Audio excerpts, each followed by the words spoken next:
تربیت اولاد کے عملی اصول کے عنوان سے جو درس چل رہے ہیں اس کا درس نمبر 11 انشاءاللہ آئندہ اتوار تو امام زمانہ علیہ الصلوۃ والسلام پہ ہماری گفتگو ہوگی.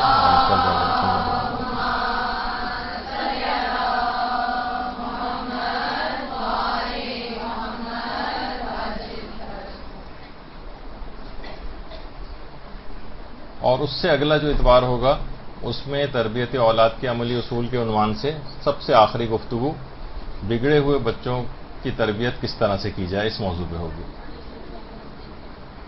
اچھا دیکھیے، آج بھی کتنی خوش قسمتی ہے کہ آج یوم ولادت حضرت امام زین العابدین علیہ الصلوۃ والسلام.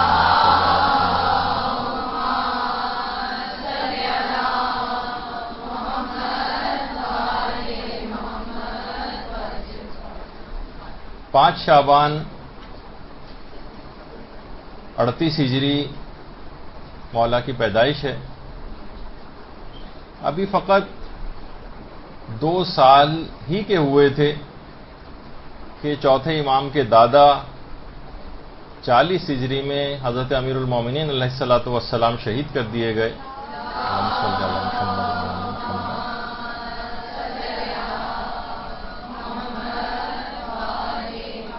اس کے بعد 10 سال کا جو امام حسن علیہ السلام کا دور امامت تھا وہ امام نے گزارا. اور عیون اخبار الرضا کی روایت جو شیخ صدوق کی کتاب ہے اس کے مطابق امام کی پیدائش کے چند روز کے اندر ہی چوتھے امام کی والدہ گرامی حضرت شہر بانو جنہیں عروس آل رسول کہا جاتا ہے، اللہم صلی علی محمد وآل محمد،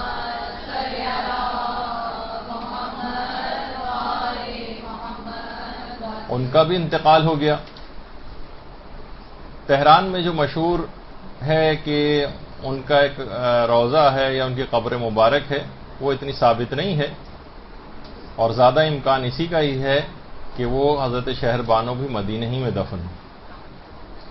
لیکن بہرحال لوگ پھر بھی یہاں جاتے ہیں جہاں کہیں احتمال بھی ہوتا ہے، کوئی جگہ ان سے منسوب بھی ہو جاتی ہے، تب بھی ان جگہوں پر زیارت کے لیے محبت میں جانا ترک نہیں کرنا چاہیے. اور یہ اتنی عظیم ماں تھیں چوتھے امام کی. دیکھیے تربیت اولاد کے حوالے سے بھی ہماری گفتگو ہے نا کہ علامہ ابن شہر آشوب ہمارے ایک بہت بڑے عالم گزرے ہیں کہ جن کی حلب میں قبر ہے. ان کی کتاب ہے مناقب، بہت مشہور کتاب ہے ان کی مناقب. اس میں یہ فرماتے ہیں کہ جو ایک لقب ہے سیدت نساء العالمین، یہ تو حضرت فاطمہ الزہرا سلام اللہ علیہا سے منسوب ہے.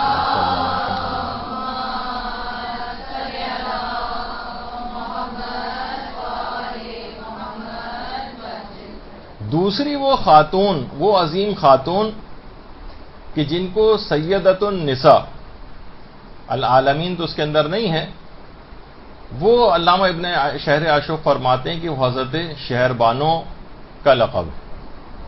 سوچئے کہ جو حضرت زہرا کا لقب ہے اس میں صرف یہ کہ العالمین کا اضافہ ہے، لیکن سیدت النساء یہ حضرت شہر بانو کا لقب ہے، یعنی ہمارے چوتھے امام کی والدہ گرامی کا، جو خود شاہ فارس سے ایران جو تھے یزدجرد، جن کو یزدگرد بھی کہا جاتا ہے، ان کی بیٹی تھیں. اس لحاظ سے چوتھے امام کی ولادت میں عرب اور عجم دونوں کا اجتماع ہو گیا. اسی لیے امام کا ایک لقب ابن الخیرتین بھی ہے، نیکوں کی اولاد، نیکوں کی اولاد. اور بچپن ہی سے اس کے بعد چوتھے امام کی امام حسین علیہ الصلوۃ والسلام کی تربیت میں امام آ گئے. اور بالکل ابھی چوتھے امام کا بچپن ہی تھا کہ ایک دفعہ چھوٹے تھے کہ بیمار ہو گئے امام. آپ اس سے اندازہ لگائیں کہ ایک امام کی امام ہونے کے لحاظ سے بھی اور جو تربیت ان کو دی گئی تھی اس لحاظ سے بھی بچپن ہی سے معرفت کا کیا انداز تھا. بیمار ہوئے تو امام حسین علیہ السلام نے پوچھا کہ بیٹا کیسی طبیعت ہے، اگر کچھ چاہیے تو بیان کرو، جس طریقے سے بیمار بچے سے پوچھا جاتا ہے. کہا بابا خدا کے فضل سے طبیعت کافی بہتر ہے اور میں چاہتا ہوں، امام نے پوچھا تھا نا کیا چاہتے ہو؟ کہا چاہتا یہ ہوں کہ ان لوگوں میں شمار کیا جاؤں جو اس کی قضاء و قدر کے خلاف کوئی خواہش نہیں رکھتے۔ درود بھیجیے محمد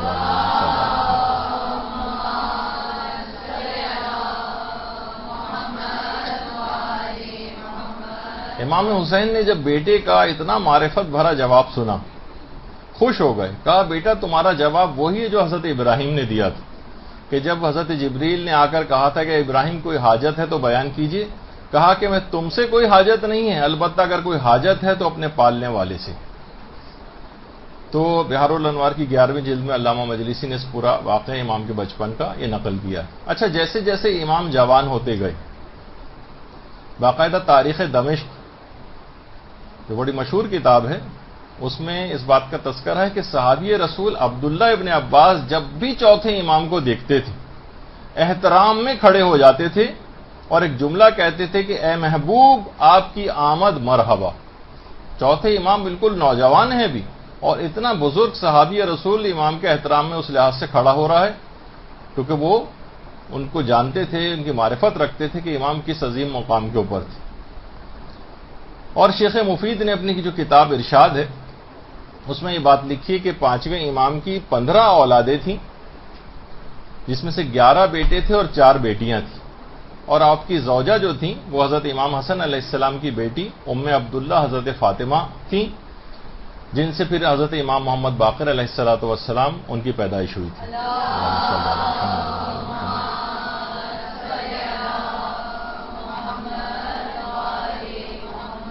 اچھا، امام نے جو تعلیم و تربیت اپنی اولاد کی اور اپنے تمام اصحاب اور شاگردوں کی وہ خود اسی شعبان کے متعلق ملتا ہے کہ اسی شعبان کے مہینے میں امام اپنے تمام اصحاب کو جمع کرتے تھے، فضائل شعبان بیان کرتے تھے اور اپنے اجداد کی احادیث کو بیان کرتے تھے، اور یہ سب سے مؤثر ترین انداز ہے تربیت کا کہ ہمیشہ احادیث مبارکہ سے اس میں وہ احادیث مبارکہ اپنی تربیت میں اپنی نصیحتوں کے اندر پیش کرنا چاہیے۔ ہماری جو عام باتیں ہوتی ہیں نصیحت کی، بیٹا ایسا نہ کرو، ویسا نہ کرو، ویسا نہ کرو، اس میں کوئی خاص اثر نہیں ہوتا، لیکن جہاں آپ کہیں کہ دیکھو بیٹا امام نے اس کو منع کیا، امام فرماتے ہیں کہ یوں ایسا نہ کرو، تو پھر اس کا اثر ہوگا۔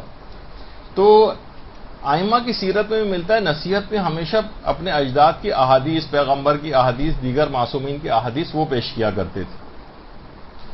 اور امام کے 220 شاگرد تھے جن کی امام تربیت باقاعدہ طور پر 220 شاگردوں کی تربیت امام نے کی تھی، اور 1661 روایات ہمارے چوتھے امام سے مروی ہیں جس میں سے 400 احادیث فقہی ہیں جس میں فقہی مسائل وغیرہ کا بیان ہوا۔ اور جو بھی امام اپنی اولاد کی تربیت کرنا چاہتے تھے، جو اپنے اصحاب کی تربیت کرنا چاہتے تھے اور اپنے شیعوں کی تربیت کرنا چاہتے تھے، ہمیشہ عملاً کر کے دکھاتے تھے۔ اگر دن میں بہت سخت مصروفیت کے باعث بھی کوئی مستحب نماز امام کی چھوٹ جاتی تھی، یہ بھی پیغمبر کی سیرت میں ملتا ہے، پیغمبر روزے رکھتے رکھتے چھوڑ دیتے تھے۔ تو بعض اوقات تعلیم کے لیے بھی یہ چیز ہوتی ہے، کوئی مستحب نماز امام کی کسی مصروفیت سے چھوٹ جاتی تھی تو امام رات میں اس کی قضا انجام دیتے تھے اور اپنی اولاد کو بھی وصیت کرتے تھے، کہتے تھے میرے بیٹے دیکھو یہ اگرچہ تم پر واجب نہیں ہے کہ اس کی قضا کرو، لیکن میں یہ چاہتا ہوں کہ تم اس بات کو اپنی عادت بنا لو، یہ بہت ہی اچھی عادت ہے اور اس پر ہمیشہ تم عمل کیا کرو۔ تو یہ امام کی خصوصیت کے ساتھ ایک سیرت بھی تھی، اور امام جو بھی کام کرتے تھے خود اس کو عملاً کر کے دکھاتے تھے۔ جو تربیت اولاد کا یا کسی بھی طرح کی تربیت جو کوئی کرنا چاہے اس کا پہلا اصول ہے کہ انسان خود اس کے اوپر عمل پیرا ہو کر دکھائے۔ اور امام اتنی نمازیں پڑھ کر دکھاتے کہ اولاد باقاعدہ طور پر آ کر پوچھتی کہ بابا آپ آخر اس قدر نمازیں کیوں پڑھتے ہیں؟ اتنی نمازیں کہ امام کا ایک لقب زین العابدین ہو گیا، امام کا ایک لقب سید الساجدین ہو گیا، امام کا ایک لقب ذو الصفنات ہو گیا۔ کچھ باقاعدہ گٹے جو پڑ جاتے تھے اعضائے سجدہ کے اوپر، سال میں 2 مرتبہ تو امام ان کو کٹوایا کرتے تھے کثرت سجدہ کے باعث۔ اور تو بابا آخر اتنی زیادہ آپ عبادتیں اور نمازیں کیوں پڑھتے ہیں؟ کہا کہ بیٹا میں اللہ کی نگاہ میں محبوب ہونا چاہتا ہوں. تو اولاد بھی جب دیکھیے باپ کا ایسا طرز عمل دیکھے گی، ایسی طرز گفتگو دیکھے گی، ماں کو اس طرح سے عبادات کرتے دیکھے گی، تو اس طریقہ کار سے خود متاثر ہوگی. اور اس قدر امام اپنی اولادوں سے محبت کرتے تھے، اور ایک دوسرے کو، تمام شیعوں کو بھی یہ پیغام ایک لحاظ سے دیتے تھے کہ اولاد سے محبت کا تقاضا کیا ہے. ایک دفعہ ایک صوفی بڑے مشہور جو اس زمانے میں موجود تھے اور غیر شیعہ جو مصادر ہیں ان کے اندر بہت ان کا مقام ہے، جن کو حسن بصری کہا جاتا ہے.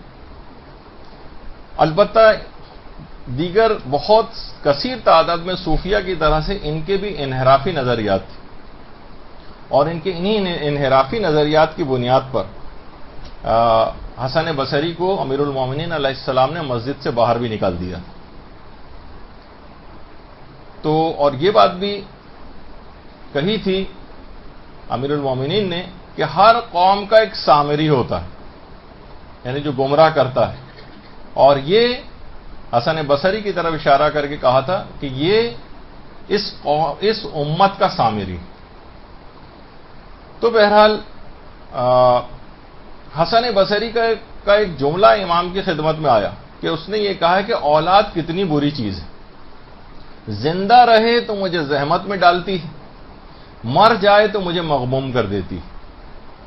امام سجاد علیہ الصلوۃ والسلام نے فرمایا اللہم صلی علی محمد وعلی محمد.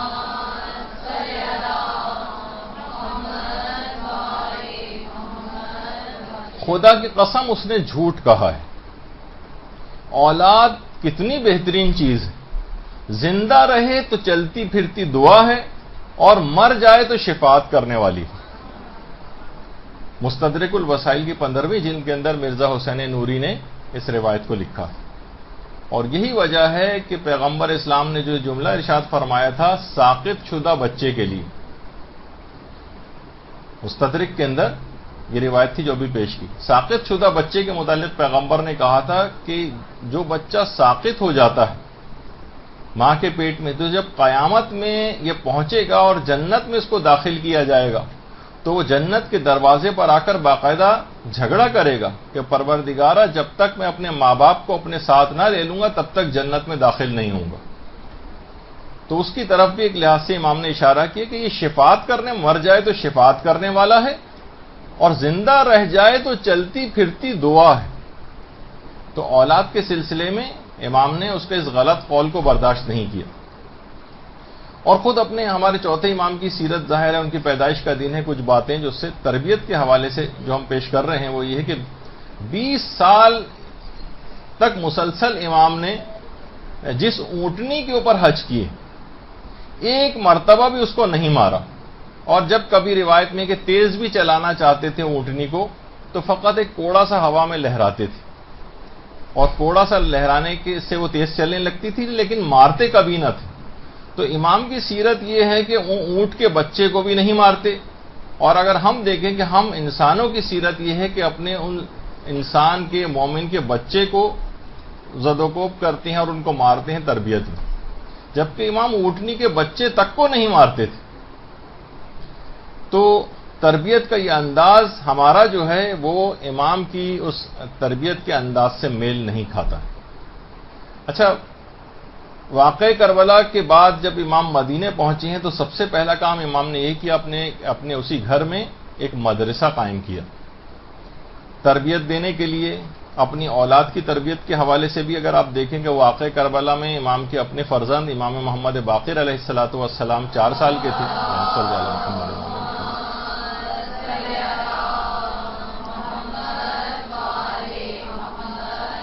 اچھا، ہمارے چوتھے امام بھی واقعہ کربلا کے بعد 20 سال تک زندہ رہے.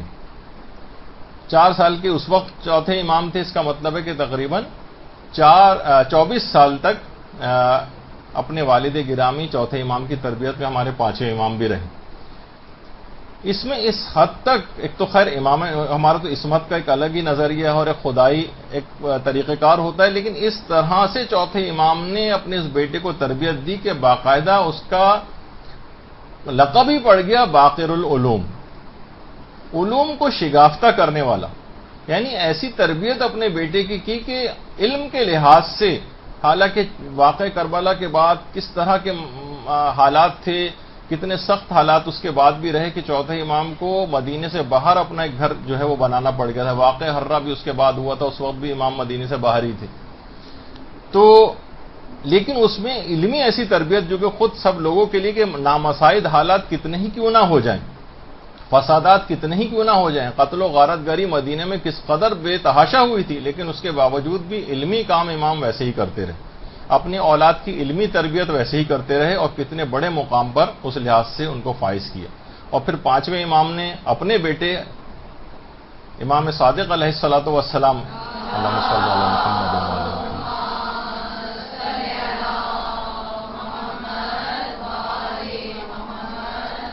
کی علمی تربیت اس انداز سے کی کہ اس کے بعد پھر پورا مکتب جعفری کہلایا، کہ نام سے ہی منسوب ہو گئی پوری شیعت، اب فقہ جعفری کہلاتی ہے، مکتب جعفری کہلاتی.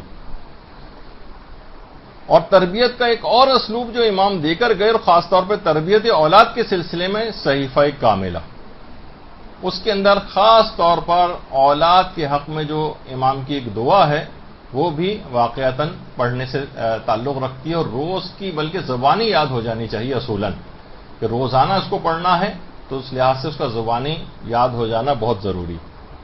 اچھا، اب آ جائیے ہم اپنی پرانی اس سے متصل کر دیتے ہیں گفتگو سے. ہم اس بات کا تذکرہ کر رہے تھے کہ کہیں کچھ خاص غلطیاں تو تربیت اولاد کے سلسلے میں نہیں ہو رہی ہیں، اور والدین کو وہ چیک کرتے رہنا چاہیے، جو کہ صحیح غلطیاں ہیں. غلطیوں کا ایک بہت بڑا مجموعہ ہے. جب وہ مجموعہ کثیر تعداد کے اندر ہونے لگتا ہے، ان میں سے ہر چیز آپ دیکھتی جائیں گی، ابھی جو پچھلی دفعہ بھی ہم نے غلطیاں بتائیں اور آج جو بتائیں گے، کہ جب یہ سب غلطیوں کا مجموعہ ایک بنے گا تربیت میں، تو وہ ساری اچھی تربیت تو چھوڑیے، بری تربیت ہوگی اس کے سارے منفی نتائج نکلیں گے، اور اس کا نتیجہ وہی ہوگا جو آج سارے والدین پریشان ہوتے ہیں کہ اولاد سرکش ہو رہی ہے، اولاد باغی ہو رہی ہے، اولاد بات نہیں سن رہی ہے، اولاد بگڑی چلی جا رہی ہے. اس کی وجوہات وہ غلطیاں ہیں.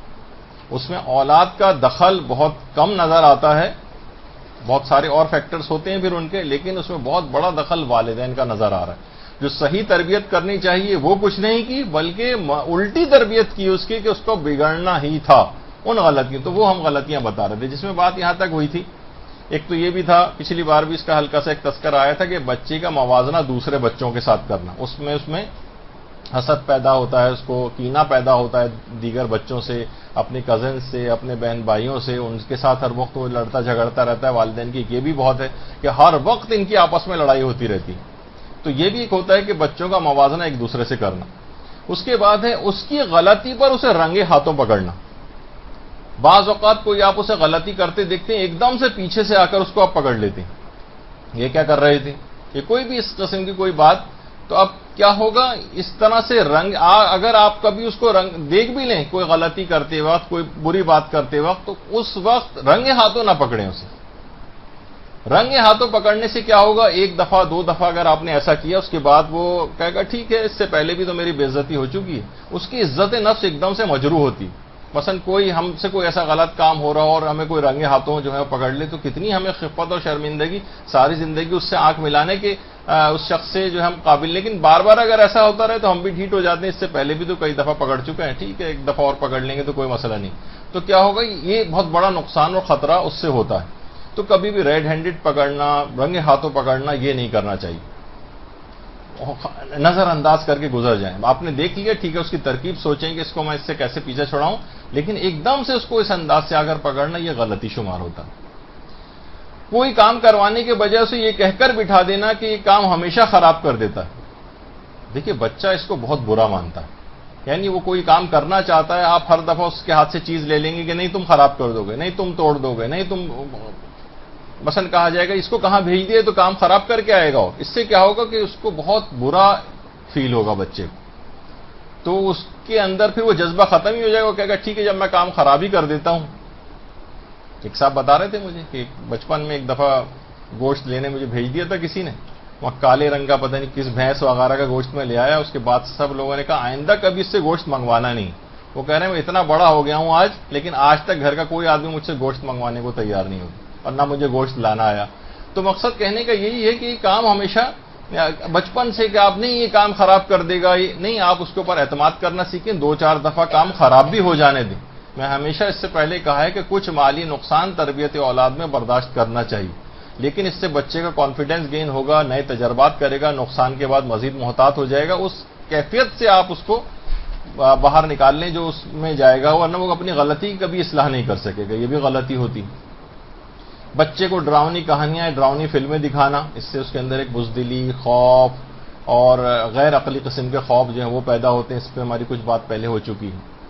تربیتی امور میں بچے کا بچہ ہونا فراموش کر دینا، یہ ایک بہت بڑا مسئلہ ہوتا ہے۔ یہ بچہ ہی ہے، یہ اچھلے کودے گا بھی۔ اب آپ سوچیں کہ بہت اچھی تربیت کے معنی کہ خاموش بیٹھا رہے، کونے میں بیٹھا رہے، جیسے میں نے اس سے پہلے کہا تھا کوئی چشمہ لگا کے کتاب پڑھتا رہے، ڈرائنگ روم میں کسی کونے میں بیٹھا رہے، بالکل خاموش رہے، زیادہ کسی سے ہنسی مذاق نہ کرے، نہیں، یہ نہیں، یہ تو اس کا مطلب کوئی بیمار بچہ اس کو لے جا کے دکھانا پڑے گا اگر اس قسم کا کوئی ہے تو۔ تربیتی امور میں ہمیشہ بچے کا بچہ ہونا فراموش نہیں کرنا، اس کو تمام بچپنے کی تمام باتیں وہ اس کو ویسے ہی کرنا ہے۔ جیسے میں نے ایک دفعہ پہلے مثال دی تھی نا کہ فخر المحققین جو علامہ حلی کے بیٹے تھے، نابالغیت کے زمانے میں مجتہد ہو گئے تھے، لیکن جیسے ہی ممبر پہ بیٹھے درس دے رہے تھے اور چڑیاں کہیں سے آئیں تو وہ ممبر میں درس آدھا چھوڑ کے چڑیوں کے پیچھے بھاگنے چلے گئے۔ بچپنا بھی تو ان کے اندر ہے نا، یعنی ایک آدمی کا، ایک بچے کا بچہ ہونا کیسے فراموش آپ کر سکتے ہیں؟ تو یہ توقع سے کرنا کہ وہ بڑوں کی طرح سے خاموش کسی جگہ بیٹھا رہے تو آپ کہیں گے بہت تمیز کا بچہ ہے ماشاءاللہ، نہیں، یہ کچھ نہ کچھ گڑبڑ ہو رہی ہے اس کے اندر۔ بچے کا بچپنا اس کا باقی رہنا چاہیے، تربیت میں اس کا بچپنے کو کچلنا نہیں چاہیے۔ اس کے بعد یہ بھی پہلے آ چکا کہ اس کے نام بگاڑ کر پکارنا۔ دیکھیے ناموں کیوں اچھا نام رکھنے کی تاکید کی گئی کہ وہ ناموں کے اثرات ہوتے ہیں، وہ اچھے نام آپ پکارتے ہی نہیں، آپ نے اس قسم کے نام رکھے ہوئے ہیں۔ بہت سے لوگ کہتے ہیں اچھے نام اس وجہ سے یعنی اصل نام سے نہیں پکارتے کہ ان کی توہین ہوتی ہے، میں اس کو برا بھلا بھی کہنا پڑتا ہے، بعض اوقات گالیاں بھی دینا پڑتی ہیں، تو اس وجہ سے ہمیں اچھا نہیں لگتا کہ اچھے ناموں کو کے ساتھ ہم اس قسم کا، وہ ایک الگ بات ہے، تو آپ کو خود بھی کنٹرول رکھنا ہے کہ غیر شرعی طرف نہیں جانا ہے، لیکن بچوں کے نام بگاڑ کر پکارنا یہ بھی صحیح نہیں۔ اور ابھی تو کچھ نام آئیں گے جو خاص طور پہ بگاڑ کے پکارے جاتے ہیں۔ بچے کو یہ احساس ہونا کہ اس کی سخت نگرانی کی جا رہی ہے، یہ تربیتی امور میں بہت بڑی غلطی۔ بہت سے والدین اتنے کوشش ہو جاتے ہیں اور کہ جو ہے وہ بہت زیادہ کڑی نگرانی کرنے لگتے ہیں، اور کڑی نگرانی کریں لیکن اس طرح سے کریں کہ بچے کو احساس نہیں ہو کہ آپ اس کی نگرانی کر رہے ہیں۔ ہر وقت خاموشی سے آ کے پیچھے سے اس کو چیک کر رہے ہیں، آپ اس کے گاہے بگاہے روزانہ کی بنیاد پہ اس کے مثلا SMS چیک ہو رہے ہیں، روزانہ کی بنیاد پہ مثلا اس کی جو ہے وہ انٹرنیٹ ہسٹری جو ہے وہ دیکھی جا رہی ہے، اور بچے کو پتہ بھی چل رہا ہے کہ آپ ایسا کر رہے ہیں، تو دیکھیے وہ آپ سے تھوڑا سا آگے کا جنریشن کا ہے، وہ نئے طریقے ایجاد کر لے گا اور ویز اختیار کر لے گا جو آپ کو پتہ بھی نہیں چلیں گے، اور یہ کہ وہ اس کی عزت نفس مجروح ہوگی۔ بعض اوقات یہ ہوتا ہے کہ وہ نہیں بھی کسی غلط ایکٹیویٹی میں ہوتا، لیکن آپ اس پہ شک کر رہے ہوتے ہیں، وہ سوچتا ہے کہ تو ہر وقت ہی شک کرتے رہتے ہیں، ٹھیک ہے، پھر وہ بھی غصے میں آ کر یا اس کے اندر جو ایک منفی جذبات ابھرتے ہیں، پھر وہ آپ کی صحیح مخالفت کے اوپر اتر آتا ہے۔ تو بچے کی سختی کے ساتھ نگرانی کرنا اور اس کو اس بات کا احساس ہو جائے، یہ بڑی غلطیوں میں سے ایک، بالکل غیر محسوس انداز میں، دوستانہ انداز میں، اس کو پتہ بھی نہ ہو کہ آپ اس کی نگرانی کر رہے ہیں، اس طرح سے نگرانی ہونی چاہیے۔ بچے کے سامنے مشکل ٹارگٹس رکھنا یہ خود تربیتی غلطی، تمہیں یہ کرنا ہے، تمہیں اتنے نمبر لے کر آنے ہیں، تمہیں لازمی طور پر یہ بننا ہے، تمہیں لازمی یہ چیز، یہ فیلڈ جو ہے وہ چوز کرنی ہے۔ والدین کی طرف سے بہت زیادہ ایکسپیکٹیشنز ہیں، یا مثلا اس کو نماز شب بھی پڑھنا چاہیے، یا اس کو روزانہ مثلا ایک پارہ پڑھنا چاہیے، یا پھر اس کو پھر آپ زبردستی کر رہے ہیں، یا روزانہ، تو اس طرح سے دیکھیے بہت سارے مشکل ٹارگٹس ہر بچے کے اعتبار سے آپ کو الگ ٹارگٹ سیٹ کرنے پڑیں گے، کس کی کیپیسٹی کتنی، ورنہ وہ باغی بنے گا، مشکل ٹارگٹس کو اچیو نہیں کرے گا، آپ اسے برا بھلا کہیں گے، اس کے نتیجے میں اسے باغی بننا ہے، اس کے نتیجے میں اس کو بگڑنا ہے۔ تو اس کے سامنے کبھی مشکل ٹارگٹس نہ رکھیں، سہولت کے ساتھ رکھیں، بچے کے ساتھ ڈسکس کریں کہ تمہیں کیا کرنا ہے، اور اس کو ایک فری ذرا رکھیں اس معاملے میں۔ یہ بھی بچے کے سامنے لمبے لمبے لیکچرز دینا، یہ اکثر ہوتا ہے، والد نے پکڑ کے بٹھا لیا، ماں نے پکڑ کے بٹھا لیا، آدھا گھنٹہ، ایک گھنٹہ، یقین جانیے کہ رتی برابر بھی ان لمبے لیکچرز کا اس پر اثر نہیں ہوتا، سب آپ اپنی دل کی بھڑاس بس نکال رہی ہیں، اور الٹی سیدھی اس کے اندر باتیں ہوں گی. بچہ کچھ نہیں سنے گا بلکہ ایک بیزاری ہوگی, یہاں تک کہ تنگ آ کر آپ کو کچھ ایسی ناسزا بات وہ کہہ دے گا, بری بات کہہ دے گا کہ اس میں اس نوجوان کا اپنا ہی نقصان ہو جائے گا. ظاہر ہے کہ ماں باپ کو کوئی اس طرح سے کہے تو اس کا اخروی نقصان ہوتا ہے, دنیاوی نقصانات بھی ہیں. تو اتنے لمبے لمبے لیکچرز دے کر جس کا کوئی اثر بھی نہیں ہے, اس سے کوئی فائدہ نہیں ہے اس قسم کی بات کرنے کا. بہت زیادہ قواعد و ضوابط کی پابندی پر مجبور کرنا. دیکھیے علماء یہ بیان فرماتے ہیں گھر میں بہت کم قوانین بنائیں, البتہ کچھ خاص ایسے بنائیں کہ جن کی مخالفت کی اجازت نہ ہو, لیکن وہ بہت کم ہو. باقی بہت زیادہ جہاں پر قواعد و ضوابط کی اور پابندی کے اوپر مجبور کیا جاتا ہے وہ نہیں ہونے چاہیے. مثلا لازمی, اب اس میں ظاہر ہے کہ مجھے ضروری نہیں کہ جو مثالیں میں دوں ہر جگہ وہ فٹ بھی ہو جائیں کہ لازمی اتنے بجے سب کو سو جانا ہے, لازمی اتنے بجے ہی کھانا کھانا ہے ورنہ کچن لاک ہو جائے گا.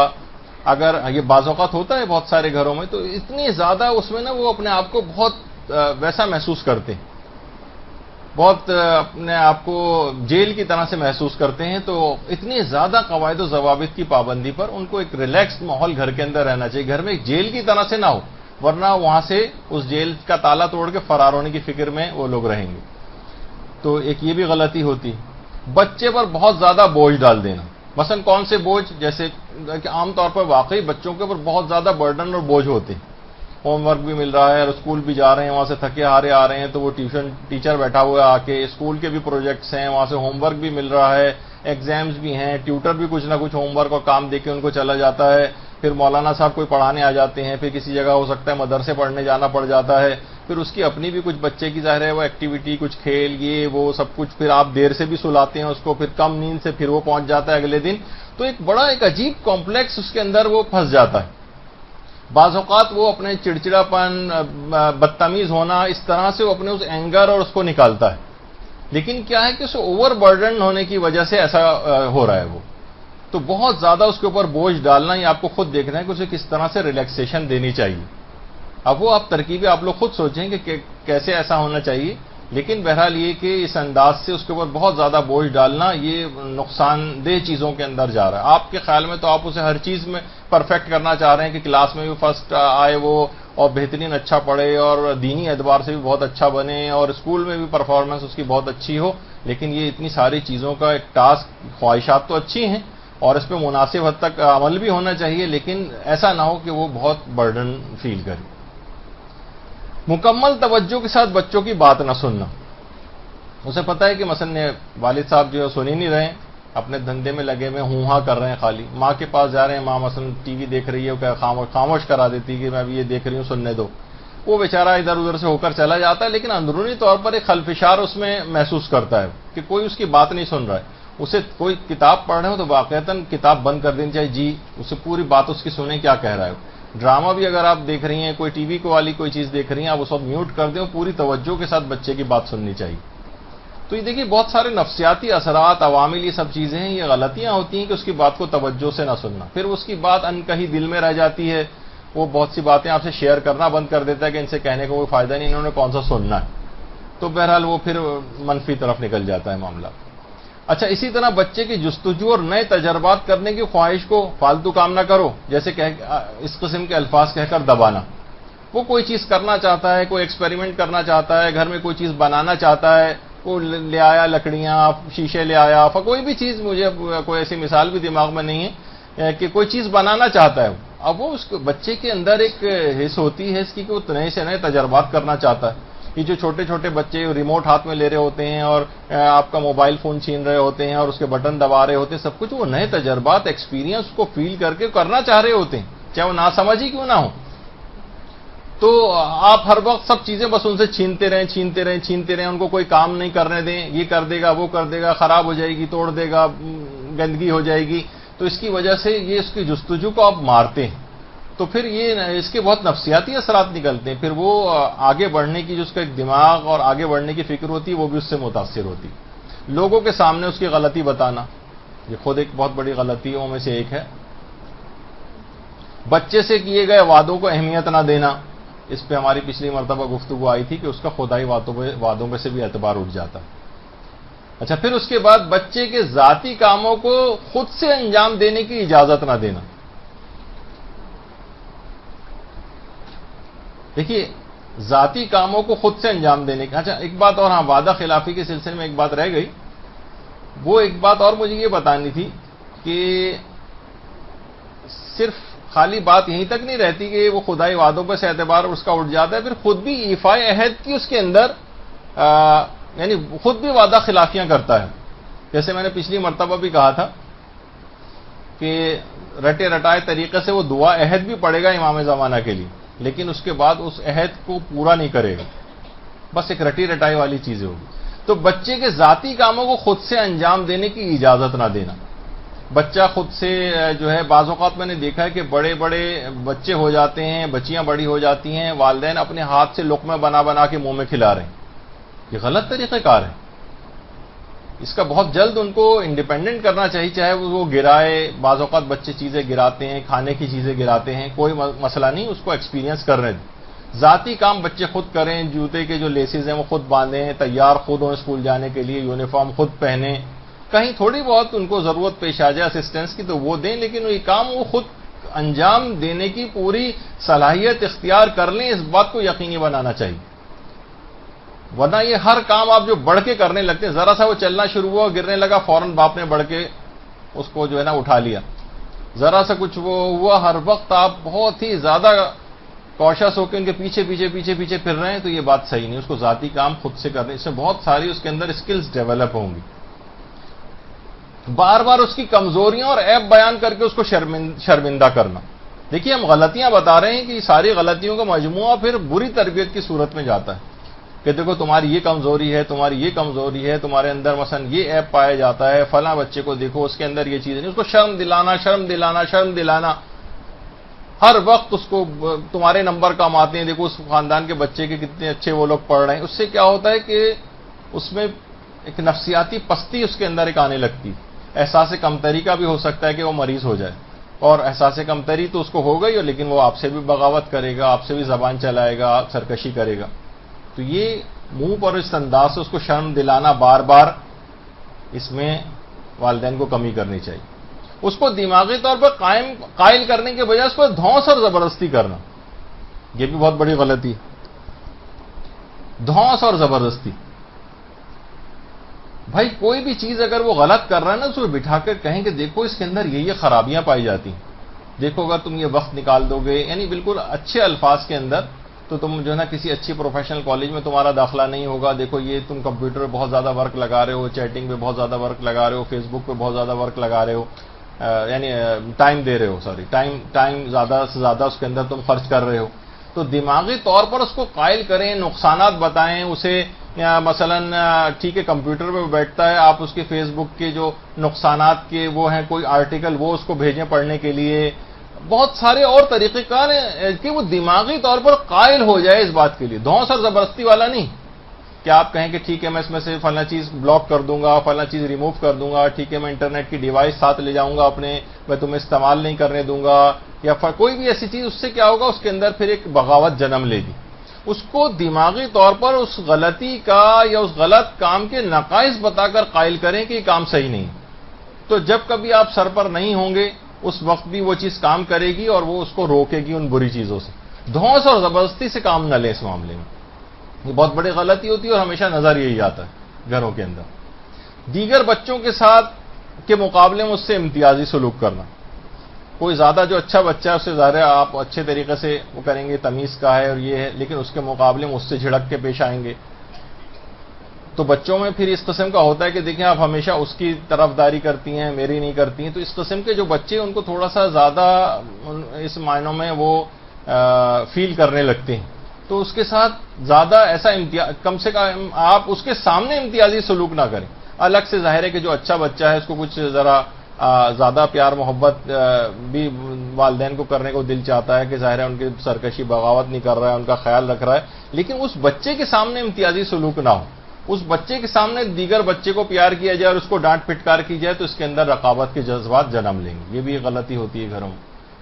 اس کو اس قسم کے خراب الفاظ اور جملے کہنا، چاہے بچی ہو یا بچہ ہو. ابھی شروع ایسا ہو رہا ہے کہ میں کہوں گا تو آپ سب لوگ ناراض ہو جائیں گے، اس وجہ سے میں تمام چیزیں نہیں پڑھ رہا ہوں، لیکن یہ تمام چیزیں ایسی ہیں کہ اس قسم کے الفاظ یہ گھروں کے اندر بہت زیادہ اولاد کے لیے استعمال ہوتے ہیں، جو اتنے مناسب بھی نہیں کہ ان کو پڑھا جائے، لیکن یہ ہر وقت اس کو بچے کو یہ تمام باتیں سننی پڑتی. تو نتیجہ یہ کہ آپ خود سوچیے کہ یہ تمام الفاظ آپ کو کہے جائیں، اور ہنسی مذاق میں نہیں، باقاعدہ غصے کے عالم میں، تو کتنا برا آپ کو فیل ہوگا. تو بچہ بھی بالکل ایک بڑے انسان کی طرح سے ان تمام غلط الفاظ اور جملوں کو بہت، کیونکہ چھوٹا ہے، کمزور ہے، ابھی آپ کے دست نگر ہے، ابھی اتنا زیادہ آپ کے ساتھ وہ بغاوت نہیں کر سکتا ہے، لیکن اسے بہت برا فیل ہوتا ہے. لیکن جیسے جیسے یہ بچے بڑے ہوتے جاتے ہیں اس کے بعد بھی والدین کو یہ سب باتیں کہہ رہے ہوتے ہیں، نوجوان بچوں کو، نوجوان لڑکیوں کو، لڑکوں کو، تو نتیجہ یہ ہے کہ پھر وہ بغاوت کے اندر تبدیل ہو جاتی ہے چیز. اچھا، اس قسم کے توہین آمیز جملے، خراب جملے میں تمہیں 1000 مرتبہ سمجھا چکی ہوں، عقل میں نہیں آ رہا ہے؟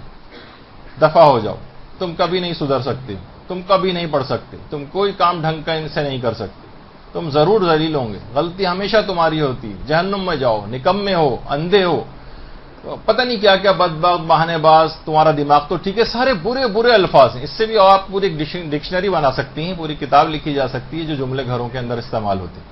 لیکن یہ کیا ہیں؟ یہ سب انتہا سے زیادہ برے برے جملے، اس سے بچوں کے اوپر اور نوجوانوں کے اوپر بہت برے اثرات ہیں.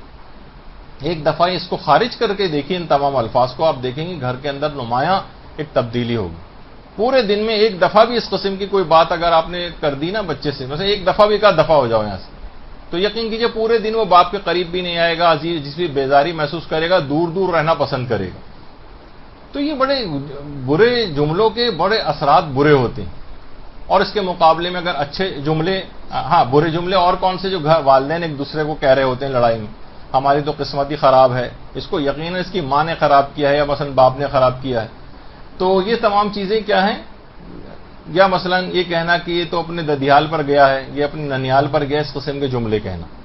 یہ دیکھیے یہ سب چیزیں بہت برے اثرات. اور اب بچے کے اپنے ان رشتہ داروں کے جن کے متعلق آپ یہ کہہ رہی ہیں بات، کہ یہ اپنی دادی سے اس نے مثلا یہ فلاں غلط بات سیکھی ہے، اپنے دادا سے مثلا یا نانا سے اس نے اس چیز سیکھی ہے، یہ اس قسم کے جملے گھروں میں جب استعمال ہو رہے ہوتے ہیں اس کے بھی بہت برے اثرات ہوتے ہیں، جو والدین آپس میں ایک دوسرے سے لڑائی جھگڑا کرتے وقت استعمال کرتے ہیں. اچھا، اس قسم کے جملوں کا گھروں میں سننے میں نہ آنا، یہ خود بہت بڑی غلطی.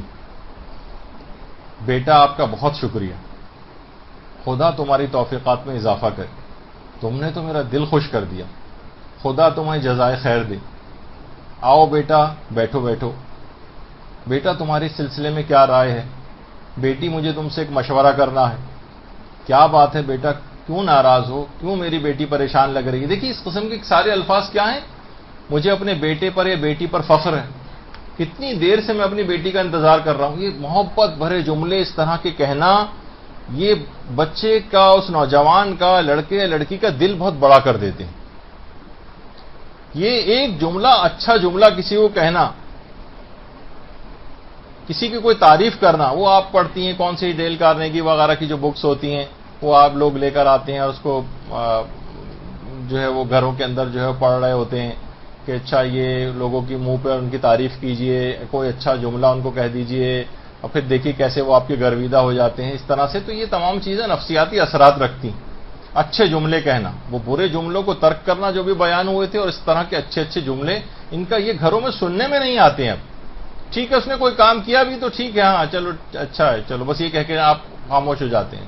یہ الفاظ ایسے کہنا، جزائے خیر دے، دعائیہ جملے کہنا، جزاک اللہ کہنا، کھانے پینے کی کوئی چیز لا کر دی اس کا الگ سے شکریہ ادا کرنا، بڑی اچھے تربیتی امور میں تمام چیزیں شامل. بچے کے کاموں میں مسلسل دخل اندازی کرتے رہنا. اسے کوئی کام اکثر اسے کہنا پڑتا ہے کہ بس بابا یا ابو آپ رہنے دیں، بس اس میں آپ دخل نہیں دیں، آپ کو نہیں پتا ہے کیسے ہوتا ہے فلاں چیز. کوئی بھی چیز تو اس انداز سے، لڑکی کوئی چیز آ کر کچن میں کرنا چاہ رہی ہے، آپ ہر وقت آ کے اس کے پیچھے آ کر کھڑی ہو رہی ہیں، اس کی بڑی نگرانی ہو رہی ہے، اس نے یوں تو نہیں کر دیا، وہ تو نہیں کر دیا، تیل زیادہ تو نہیں ڈال دیا، فلاں مرچ مسالے کے اندر کوئی کمی، مسلسل دخل اندازی کرنا. نہیں، ان کو چاہے چیز خراب ہونے دیں خراب. لیکن بالآخر وہ ایک دفعہ وہ کرنا سیکھ جائے گی. دخل اندازی کرنا بار بار یہ اس کو دل شکستہ کرتا ہے. بچے کے استاد دوستوں کے خلاف جملے بول کر اس کے دماغ کو منفی ذہنیت میں تبدیل کرنا.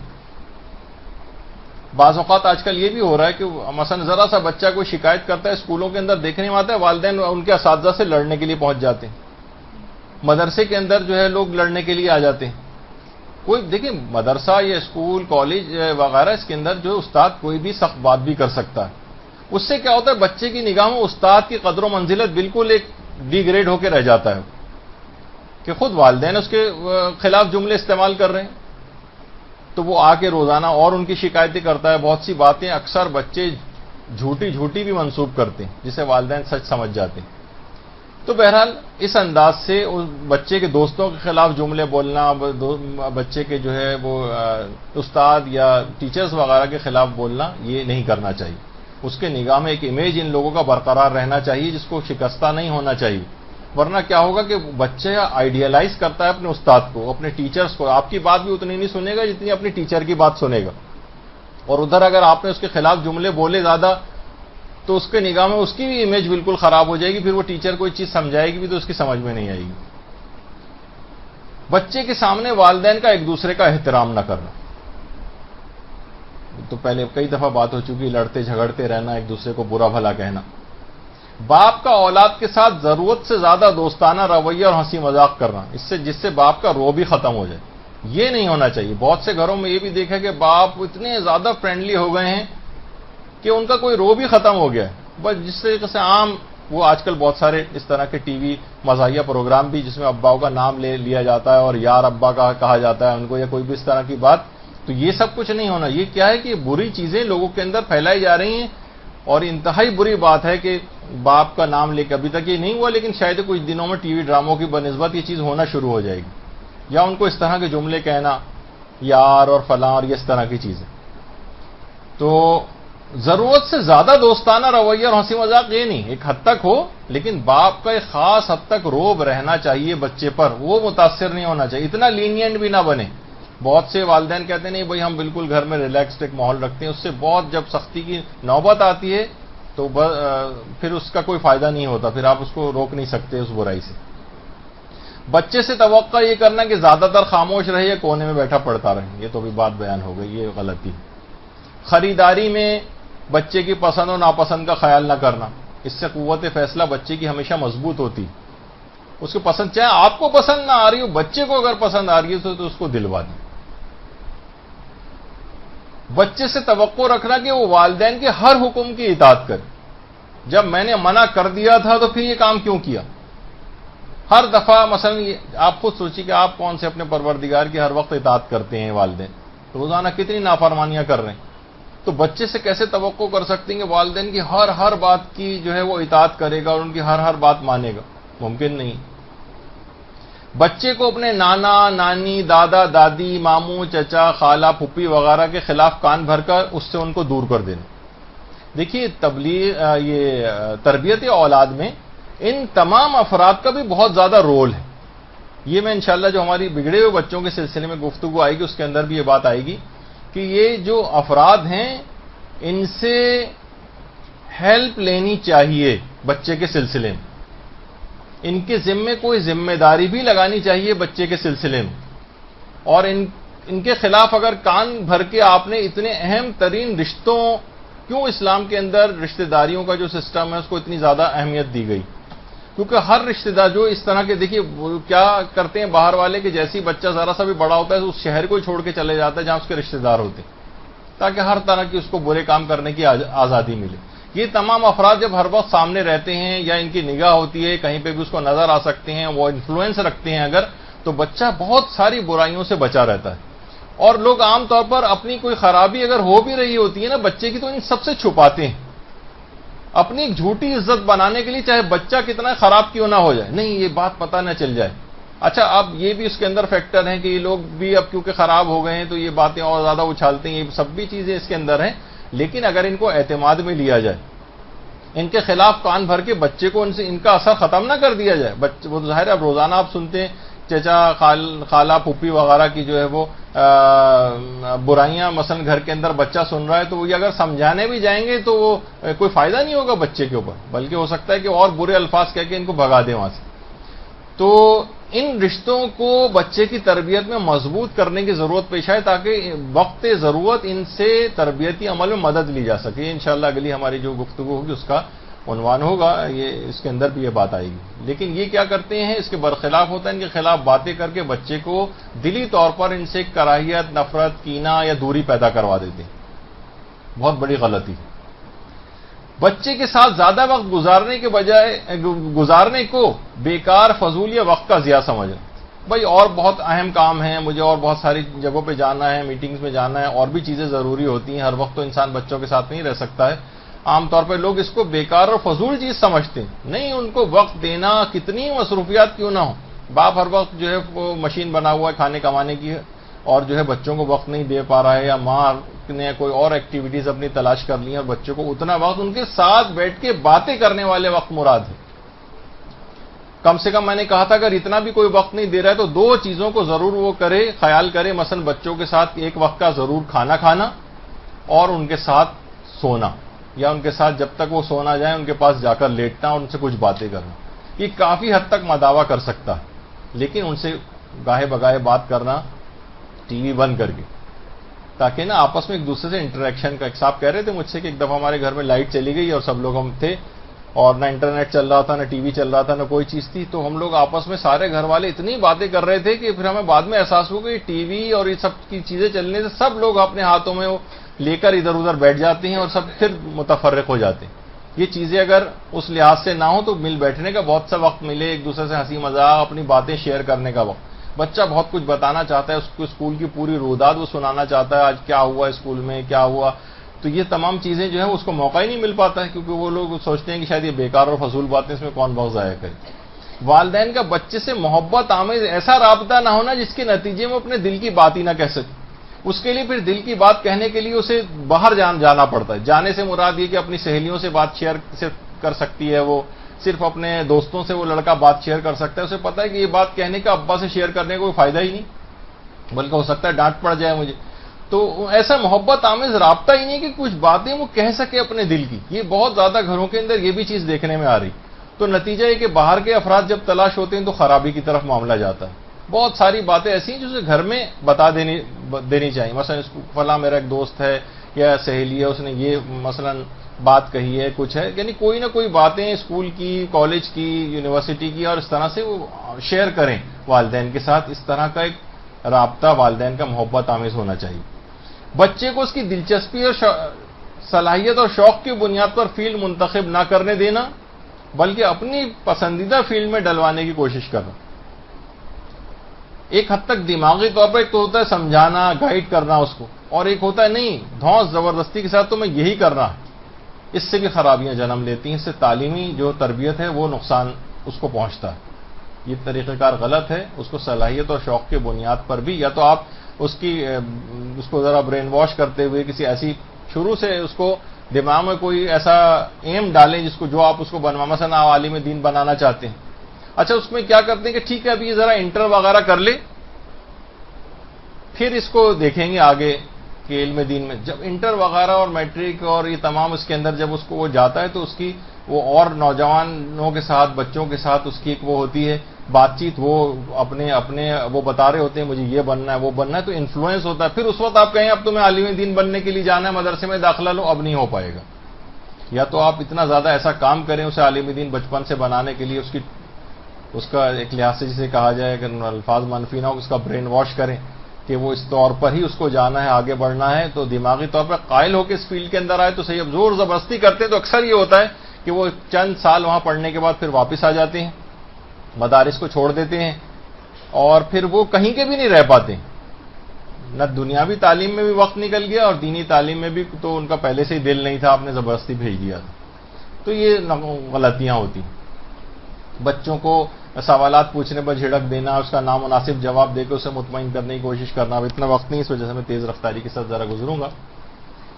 بچے کی غیر نصابی سرگرمیوں میں والدین کا دلچسپی اور حصہ نہ لینا۔ مثلا اس کے اسکول میں کوئی پروگرام ہو رہا ہے، اس میں کوئی پرفارمنس وہ دکھانا چاہ رہا ہے، کوئی تقریر کرے گا، کوئی حسن خلقت کا کوئی مقابلہ ہے کسی اور جگہ، والدین نہیں جاتے، حتیٰ کہ جو پیرنٹ ٹیچرز میٹنگ ہوتی ہے اس تک کے اندر نہیں جا پاتے. بہت کوئی مجبوری ہو تو ایک الگ بات ہے، لیکن ان کو ان کے دلچسپی والے جتنے امور ہیں اس کے اندر والدین کو خود بھی پارٹیسپیٹ کرنا چاہیے. اس سے بچے کا دل بہت بڑا ہوتا ہے. کوئی پرفارمنس کوئی کسی جگہ کر رہا ہو کوئی چیز، تو وہ اس میں دلچسپی لینی چاہیے. تعلیمی تربیت کے اندر یہ تمام چیزیں آتی ہیں. اب آ جائیے بچے کو سزا دینا.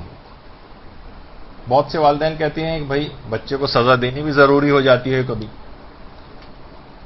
سزا دینا، دیکھیے پہلی بات تو یہ کہ سزا دینے سے ہمیشہ عزت نفس متاثر ہوتی، جبکہ ہمارے چھٹے امام جعفر صادق علیہ الصلوۃ والسلام فرماتے ہیں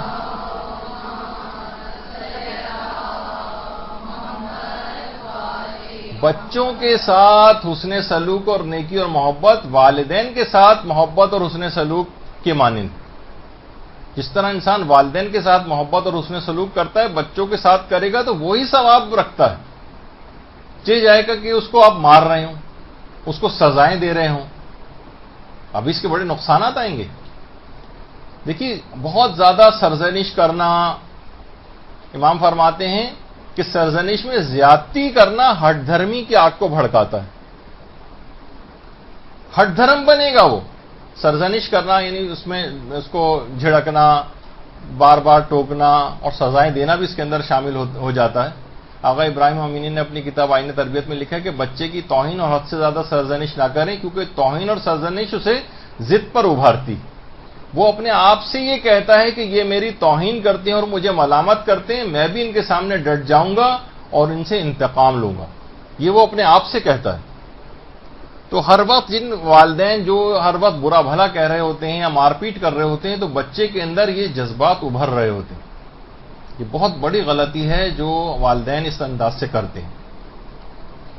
اور دیکھیے بہت سارے ایسے والدین بھی ہوتے ہیں، والد خاص طور پہ، کہ جیسے ہی گھر میں داخل ہوتے ہیں ایک دم سے پن ڈراپ سائلنس گھر میں ہو جاتا ہے. کہیں سننے میں آتا ہے کہ والد اتنے سخت ہیں بھائی ان کے کہ بالکل سارے خاموشی کے ساتھ گفتگو کر رہے ہوتے ہیں. رسول فرماتے ہیں قیامت کے دن بدترین لوگ وہ ہوں گے کہ اس دنیا میں احترام لوگ ان کا ڈر کی وجہ سے کریں. وہ جو احترام ہو رہا ہے نا وہ ڈر اور خوف کی وجہ سے. یہ بدترین افراد پیغمبر نے ان کو قیامت کے روز شمار کیا. تو گھر میں اس طرح سے اس انداز کی سختی کرنا، یہ وہی عام طور پہ کرتے ہیں جو اکثر مار پیٹ بھی کرتے ہیں گھروں.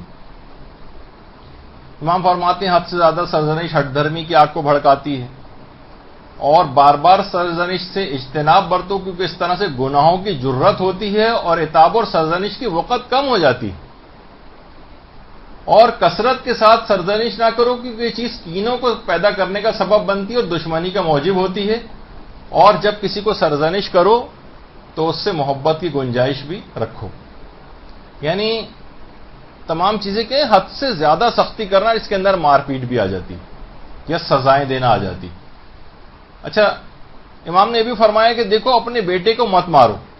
یعنی بیٹوں سے مراد ہمیشہ یہ بات یاد رکھ لیجیے، لوگ کہتے ہیں کہ یہ کوئی جینڈر کا کوئی اسلام کے اندر کوئی مسئلہ ہے کہ لڑکوں کو بڑی فوقیت دی جا رہی ہے، لڑکے. بیٹا یا جب بھی بیٹا کا لفظ آتا ہے یا ولد، وہ بیٹی کے لیے بھی استعمال ہوتا ہے. یہ صرف سے بیٹا مراد نہیں ہوتا، اس سے اولاد مراد ہوتی ہے. یعنی اپنی اولاد کو مت مارو، اسے باادب بنانے کے لیے اس سے ناراض ہو جاؤ، لیکن اپنی ناراضگی کی مدت کو طول نہ دو. یعنی زیادہ سے زیادہ مار پیٹ کو منع کیا گیا ہے کہ واقعتاً اس سے کبھی کوئی فائدہ نہیں دیکھا ہے. بس وہ اس تھوڑی دیر کے لیے آپ اس کو روک دیتے ہیں اپنی اس طاقت کے ذریعے، لیکن وہ اسپرنگ کی مانند ہے.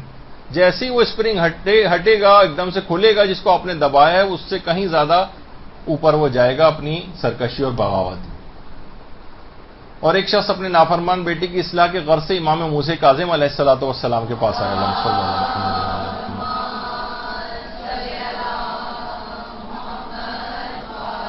کہا مولا یہ بہت گستاخ اور بے ادب سے ٹھیک کرنے کا کیا طریقہ اختیار کروں؟ امام نے فرمایا اسے مارو پیٹو نہیں، البتہ کچھ عرصے کے لیے اس سے بات چیت کرنا چھوڑ دو، مگر خفگی کو بھی زیادہ طول نہ دینا. وہی جو اس سے پہلے امیر المومنین نے کہا تھا وہی ہمارے 7ویں امام سے بھی مروی. تو بات چیت کی حد تک کمی کی جا سکتی. اور بالغ کو سزا دینا تو انتہا سے زیادہ غلط کام ہے. بالغ کو مارنا، جو اتنا بڑا ہو گیا ہے، بالغ ہو گیا ہے، اس کے ساتھ اگر مثلا ہو گیا ہے 16 17 18 سال کا اور باپ اس کو جو ہے وہ مار رہا ہے، لڑکی ہو گئی 10 11 12 سال کی اور اس کو مار لگ رہی ہے گھر میں، تو یہ سب چیزیں کیا ہیں؟ یہ تو اس سے بھی زیادہ نقصان دہ ہے بالغ کو مارنا. اس میں شرعی احکام بھی بہت سارے آ جائیں گے اور ویسے بھی منفی اثرات بھی ہوں گے. دیکھیے، اولاد کو احترام کرنے کو کہا گیا ہے کہ تم اپنی اولاد کا احترام کرو، انہیں حسن ادب سے سنوارو. تو یہ اس چیز کی پیغمبر نے باقاعدہ احترام کرنا، جس کا احترام کیا جاتا ہے اس کو مارا پیٹا تو نہیں جاتا ہے. اچھا، سزا دینے کے بہت سارے نقصانات ہوتے ہیں. ایک تو سزا دینے میں اصلاح عموماً نہیں ہوتی، یہ بات یاد رکھ لیجیے. سزا دینے میں اصلاح نہیں ہوتی. یا مثلا وہ ضدی ہو جاتا ہے، ہٹ درم ہو جاتا ہے، سرکش ہو جاتا ہے، اس کی عزت نفس مجروح ہوتی ہے، وہ سزا دینے والے سے بدظن اور متنفر ہو جاتا ہے. ایک شخص نے باقاعدہ کہا کہ جو صحیح طور پر پڑھ نہیں سکا تھا، کہا کہ میرے پتہ نہیں میتھس کا، اس نے کہا کہ بچپن میں جو میتھس کا جو ٹیچر تھا اسے بہت مارا کرتا تھا کہ مجھے اسکول جانے سے نفرت ہو گئی. تو مار پیٹ وغیرہ اس سے کیا ہوتا ہے کہ اس سے وہ مارنے والے سے ایک تو بدظن اور متنفر ہوتا ہے، نہیں اپنے باپ سے متنفر ہو جائے گا. اچھا، اس مار پیٹ سے بزدلی کی صفت بھی پیدا ہوتی. ظاہر ہے مار پیٹ کر کے وہ خاموش ہو کر بیٹھ جاتا ہے تو اس کو بزدل بناتی. اور زیادہ بڑا نقصان یہ ہوتا ہے کہ جس وجہ سے آپ نے مار پیٹ سے اسے روکا ہے، اس کسی چیز سے چھپ کر وہ وہی برائی انجام دیتا ہے اور آپ کو پتہ نہیں چلنے دیتا. اور سزا سے بچنے کے لیے وہ جھوٹ کا اختیار کرے گا، فریب کو اختیار کرے گا، ریاکاری کو اختیار کرے گا. بہت ساری اس طرح کی باتیں یہ آپ نے اس کو سزا دینے کی وجہ سے خود سکھائیں. اگر اسے سزا کا اس طرح سے نہ ہوتا کہ جسمانی فزیکل اس کو مارا جائے تو یہ ہو سکتا ہے یہ سب باتیں نہ سیکھتا. اچھا، سزا دینے کے لیے دیکھیے اس کے اندر بھی ہے کہ جیسے کہ آپ نے سنا کہ ہر وقت کی ڈانٹ پھٹکار، لعنت، ملامت اس کو جو ہے وہ بغاوت کی آگ کو بھڑکاتی. اس سے پہلے بھی ایک چیز آئی تو مارنے سے.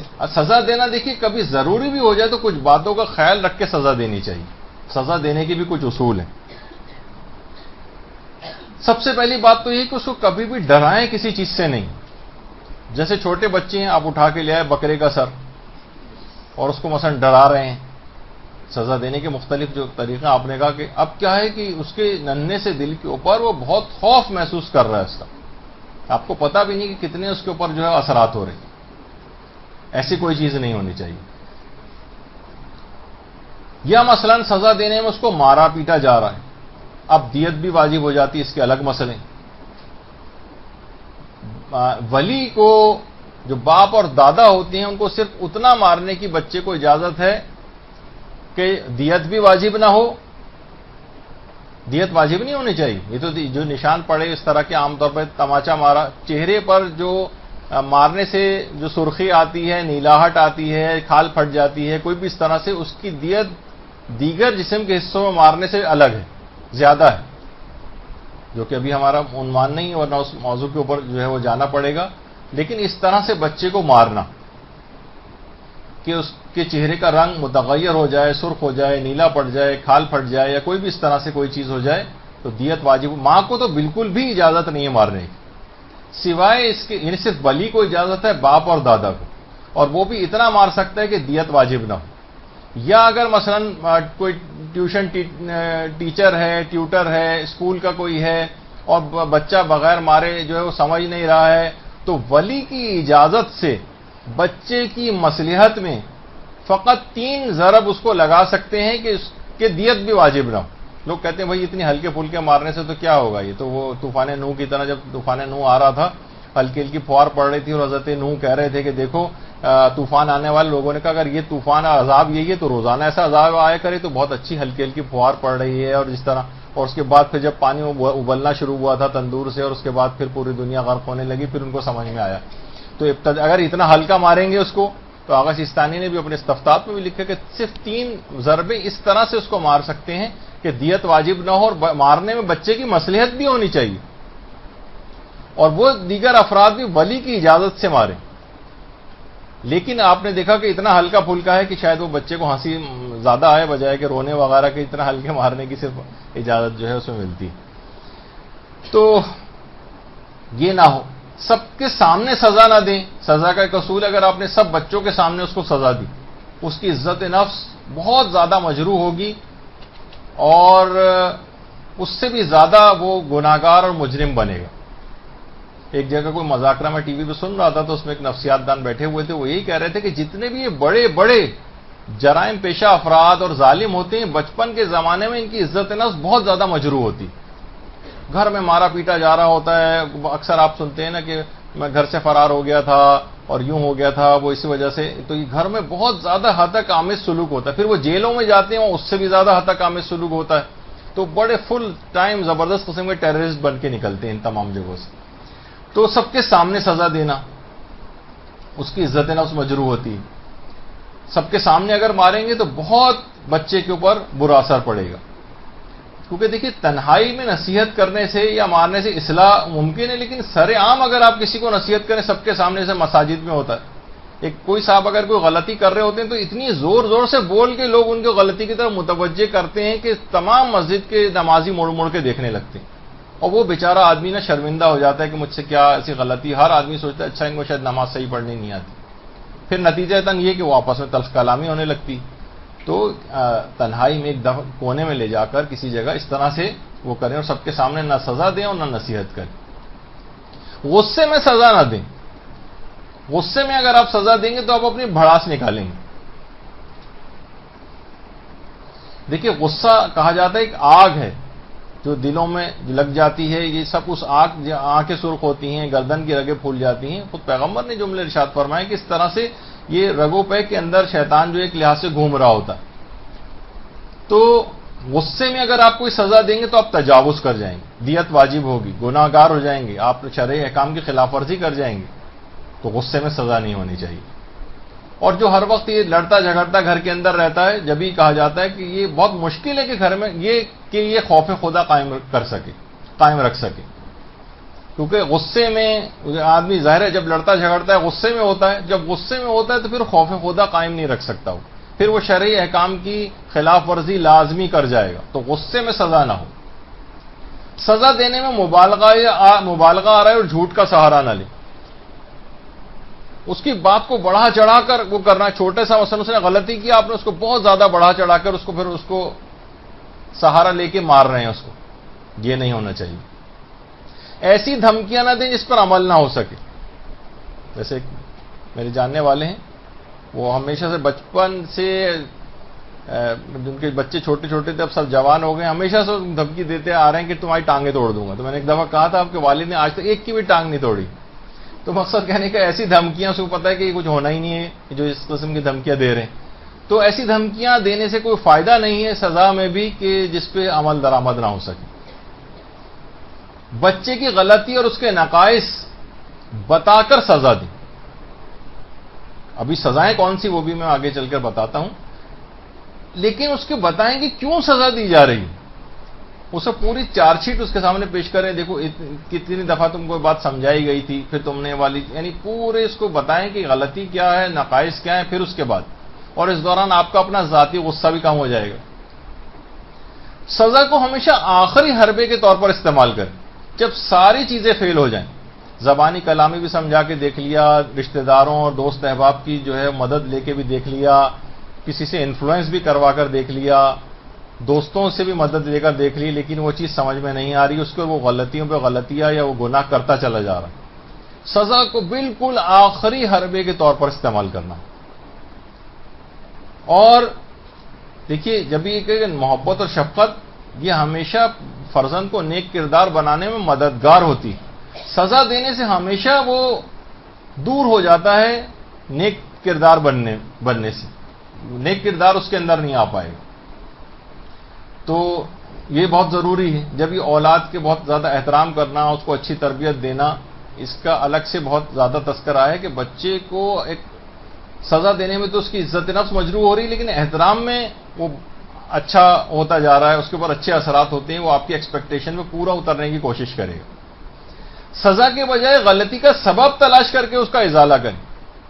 یہ بھی ہماری اگلی گفتگو کا عنوان ہوگا کہ بعض اوقات جو بچے سرکش، باغی، ہٹ دھرم اور کردار کے خراب ہو رہے ہیں، اس کی وجہ کیا ہے؟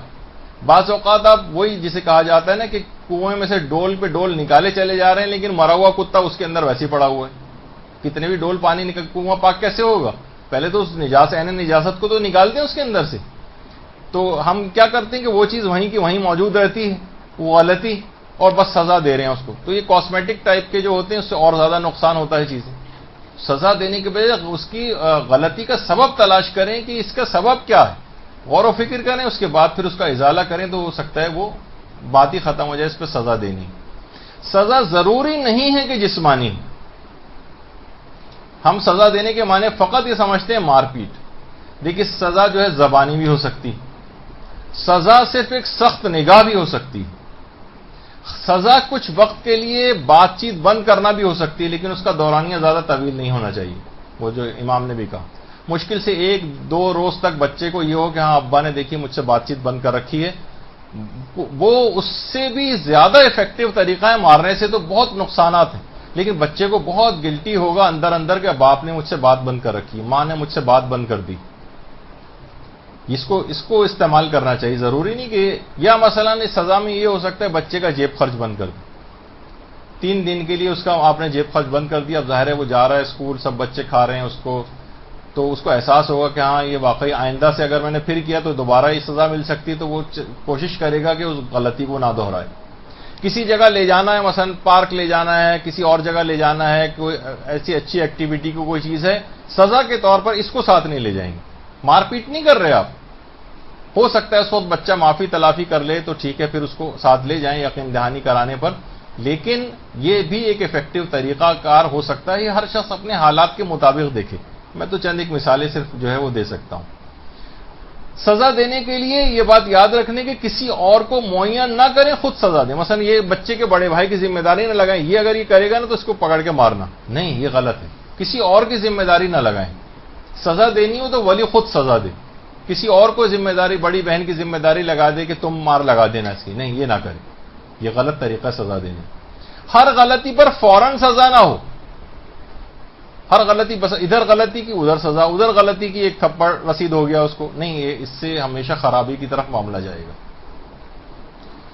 جو کہا جاتا ہے نا ہر وقت نقائص گنواتے رہیں گے. شاعر نے کہا کہ اگر یوں ہی خامیاں نکالتے رہے لوگ تو ایک دن خوبیاں رہ جائیں گی مجھ میں. تو وہ تو اچھی، وہ کہے گا کہ ٹھیک ہے اتنی خامیاں مجھ میں ہر وقت اگر نکال رہے ہیں تو سب خامیاں ایک طرح سے نکال کے ختم کر دیں گے تو خوبیاں ہوں گی پھر. تو بہرحال تو ہر وقت اس کو سزا دینے کی فکر میں رہنا، ادھر غلطی کی ادھر سزا، ادھر غلطی کی ادھر لیکچر، ادھر غلطی کی ادھر سرزنش، یہ نہیں ہونا چاہیے. جذبات پر مکمل کنٹرول کے ساتھ سزا ہو، غصے یا بھڑاس نہ نکالی جائے کہ ہم اپنا غصہ نکال رہے ہیں اور بھڑاس نکال رہے ہیں. جذبات پر کنٹرول ہونا چاہیے، تھوڑی دیر کے لیے رک جانا چاہیے. بلکہ علماء نے کہا اس وقت رک جائیں اور بعد میں جب تھوڑا سا ٹائم گزر جائے مصنوعی غصہ پیدا کر کے سزا دے لیں. اس میں آپ بہت زیادہ آپ نے کیونکہ مصنوعی غصہ پیدا کیا ہے، وہ جو ایک دم سے ایک اسپونٹینیس ایک ری ایکشن آپ کا ہوتا ہے، اس میں آپ نا آپے سے باہر ہو جاتے ہیں، شرعی مسائل کا خیال نہیں کرتے، زیادہ مار دیتے ہیں اس کو. لیکن کچھ وقت گزر جانے کے بعد آپ کا غصہ ٹھنڈا ہو جاتا ہے، پھر چاہیں آپ اسے ایک مصنوعی غصہ پیدا کریں اور بچے کو جو سزا دینی ہے جو شرعی تقاضے کے مطابق وہ آپ دیں، تو پھر آپ تجاوز نہیں کریں گے. تو سزا دینے میں کچھ اصول ہیں ظاہر. ٹھیک ہے، غصے کا اتنا ہے کہ پیغمبر کے پاس ایک شخص آتا ہے، کہتا ہے یا رسول اللہ کوئی چیز تعلیم کرے مجھے. کہا کہ جاؤ اور کبھی غضبناک نہ ہونا. یہ غضبناکی جو ہے ہر وقت جو گھروں کے اندر لڑائی جھگڑے، یہ وہ معمولی بات پہ ہر شخص جو ہے غضبناک ہوا چلا جا رہا ہے. بھائی اپنے آپ کو ذرا ٹیمپرامنٹ اپنا جو ہے وہ ذرا تھوڑا سا ٹھنڈا رکھیے. ہر وقت یہ اینگری ینگ مین اور جو بھی اس طرح کے جو الفاظ ہوتے ہیں کہ جناب ہر وقت یہ بنا ہوا گھر میں کوئی آدمی نہ گھومے کہ میں باپ ہوں اور میں جو ہوں بس میرا کام یہ ہے کہ سب میری اطاعت کریں اور حکم مانیں. یہ والی چیز نہیں ہے. ماں بھی اس طرح کا کوئی رویہ اختیار نہ کرے. سزا دینے میں ہمیشہ اصلاح کو مد نظر رکھیں. ایسی بھی سزائیں ہو سکتی ہیں جس میں اصلاح ہو. اگر مثلا بچہ چھوٹا ہے تو کیا کر سکتے ہیں، کہیں گے چلو تم نے غلطی کی ہے، 2 رکعت نماز توبہ پڑھو. چھوٹے بچوں کو اس پہ کیا جا سکتا ہے. آپ کی نگاہ میں فوراً ایسے خطرناک بدتمیز بچے آ رہے ہوں گے جو آپ کو پتہ ہے کبھی بھی نماز نہیں پڑھیں گے، لیکن ٹھیک ہے چند کچھ اس عمر والے بچے جو آپ کی ورنہ آپ ان سے بہت ساری سہولتیں اور آسائشیں لے لیں. تو مثلا کہا کہ ٹھیک ہے 2 رکعت نماز توبہ پڑھواؤ, یا لکھنے کے لیے کوئی چیز اسے دے دیں کہ اتنے صفحے سزا کے طور پر خوش خط لکھ کر لانے ہوں. اب وہ بیٹا لکھ رہا ہے, ڈکشنری سے مشکل الفاظ نکالنے کا اسے دے دیں کہ 50 مشکل الفاظ نکال کے اور وہ لکھ کر لے کر آؤ اور یا یاد کر کے لے کر آؤ. دیکھیے میں ان بچوں کی بات بتا رہا ہوں جو ابھی تک کنٹرول میں ہیں. سزا دینے کے بہت سے اصلاحی طریقہ کار بھی ہو سکتے ہیں. جو بچے ظاہر ہے آؤٹ آف کنٹرول اور بڑے ہو گئے ہیں ان کے لیے تو اگلی دفعہ چیزیں آئیں گی. دیکھیے قرآن کی بھی جو 114 سورے ہیں ان میں شروع میں ایک کے علاوہ ہر جگہ بسم اللہ الرحمن الرحیم رحمان الرحیم کے اس پیغامت کے ساتھ جو ہے سورے شروع ہو رہے ہیں. اس کے اندر بھی یہی پیغام ہے کہ معاشرے کے اندر عفو و درگزر, شفقت و رحمت و محبت ہی کو اصل مقام ہے. سزائیں دینا اور یہ عمومی طور پر گھریلو زندگیوں کے اندر اس کا زیادہ مقام نہیں. رحمت و شفقت ہی سے جتنے آپ کام لے سکتی ہیں وہ لے سکتے ہیں. اچھا, کیونکہ اگر یہ نہیں کیا اور اس طرح سے بچے کو آپ نے سرکش اور باغی بنایا مار مار کر سزائیں دے کر, تو پیغمبر فرماتے اس طرح اولاد اپنے ماں باپ کی نافرمانی سے آگ ہو جاتی ہے. اس طرح ممکن ہے والدین بھی اپنے فرزند کی فریضے کی عدم ادائیگی سے چشم پوشی اگر کریں تو والدین بھی آگ ہو سکتے ہیں. تو اس سے آپ اندازہ لگائیں کہ بہرحال والدین جو غلطیاں کر رہے ہیں یہ گویا آگ ہونے کا سبب بن رہے ہیں. والدین بھی آگ ہو جاتے ہیں اگر یہ اپنے فریضے کو صحیح طور پر ادا نہیں کریں گے اور بچے کو اپنے طرز عمل سے باغی بنائیں گے. گھر میں اس قسم کی کوئی سزائیں دینا یا اسکول اور وغیرہ کے اندر مرغا بنا کے اور چلانا اور یہ سب کچھ, یہ اس سے عزت نفس اور وہ سب مجروح ہوتی ہے اور اس سے کبھی کوئی پڑھ بھی نہیں سکے گا. یہ جو طریقہ کار ہے اس سے کبھی وہ نہیں سدھر سکتا بچہ. اچھا, مارنے کا انداز جارحانہ نہیں ہونا چاہیے. بہت زور سے مار دیا, خیال نہیں کیا, جارحانہ انداز نہ ہو. کان کھینچ رہے ہیں, کان مروڑ رہے ہیں, کان لال ہوا جا رہا ہے اس کا, یہ غلط طریقہ کار. ڈانٹتے وقت سخت الفاظ کی نسبت نرم الفاظ زیادہ مؤثر ہوتے ہیں. یہ کبھی بھی آپ ڈانٹ کے دیکھیے, یعنی معلوم ہو کہ اس کو آپ ڈانٹ رہے ہیں لیکن سخت الفاظ کہنا, بہت برے برے اس کے ساتھ سابقے اور لاحقے نام کے ساتھ بچے کے لگا کے جو آپ نے ابھی اس کے اندر پڑھے تھے, جو میں نے پڑھوائے تھے آپ کو کہ پڑھیے, اس طرح کے جملے کہہ کے کبھی بھی کوئی آپ بات کریں کبھی اس کے اوپر اثر نہیں ہوگا. سخت الفاظ کی نسبت نرم الفاظ سب سے زیادہ مؤثر ہوتے ہیں. یہ بات یاد رکھ لیجئے نصیحت کے لیے. سخت الفاظ سے, تنزیہ الفاظ سے, اس طرح کے جملے اس کو کہنا اس سے کوئی فائدہ نہیں ہوتا. نرم الفاظ زیادہ مؤثر. جب یہ کہا جاتا ہے کہ نرم لہجہ ہمیشہ مضبوط اور عظیم رشتے تخلیق کرتا.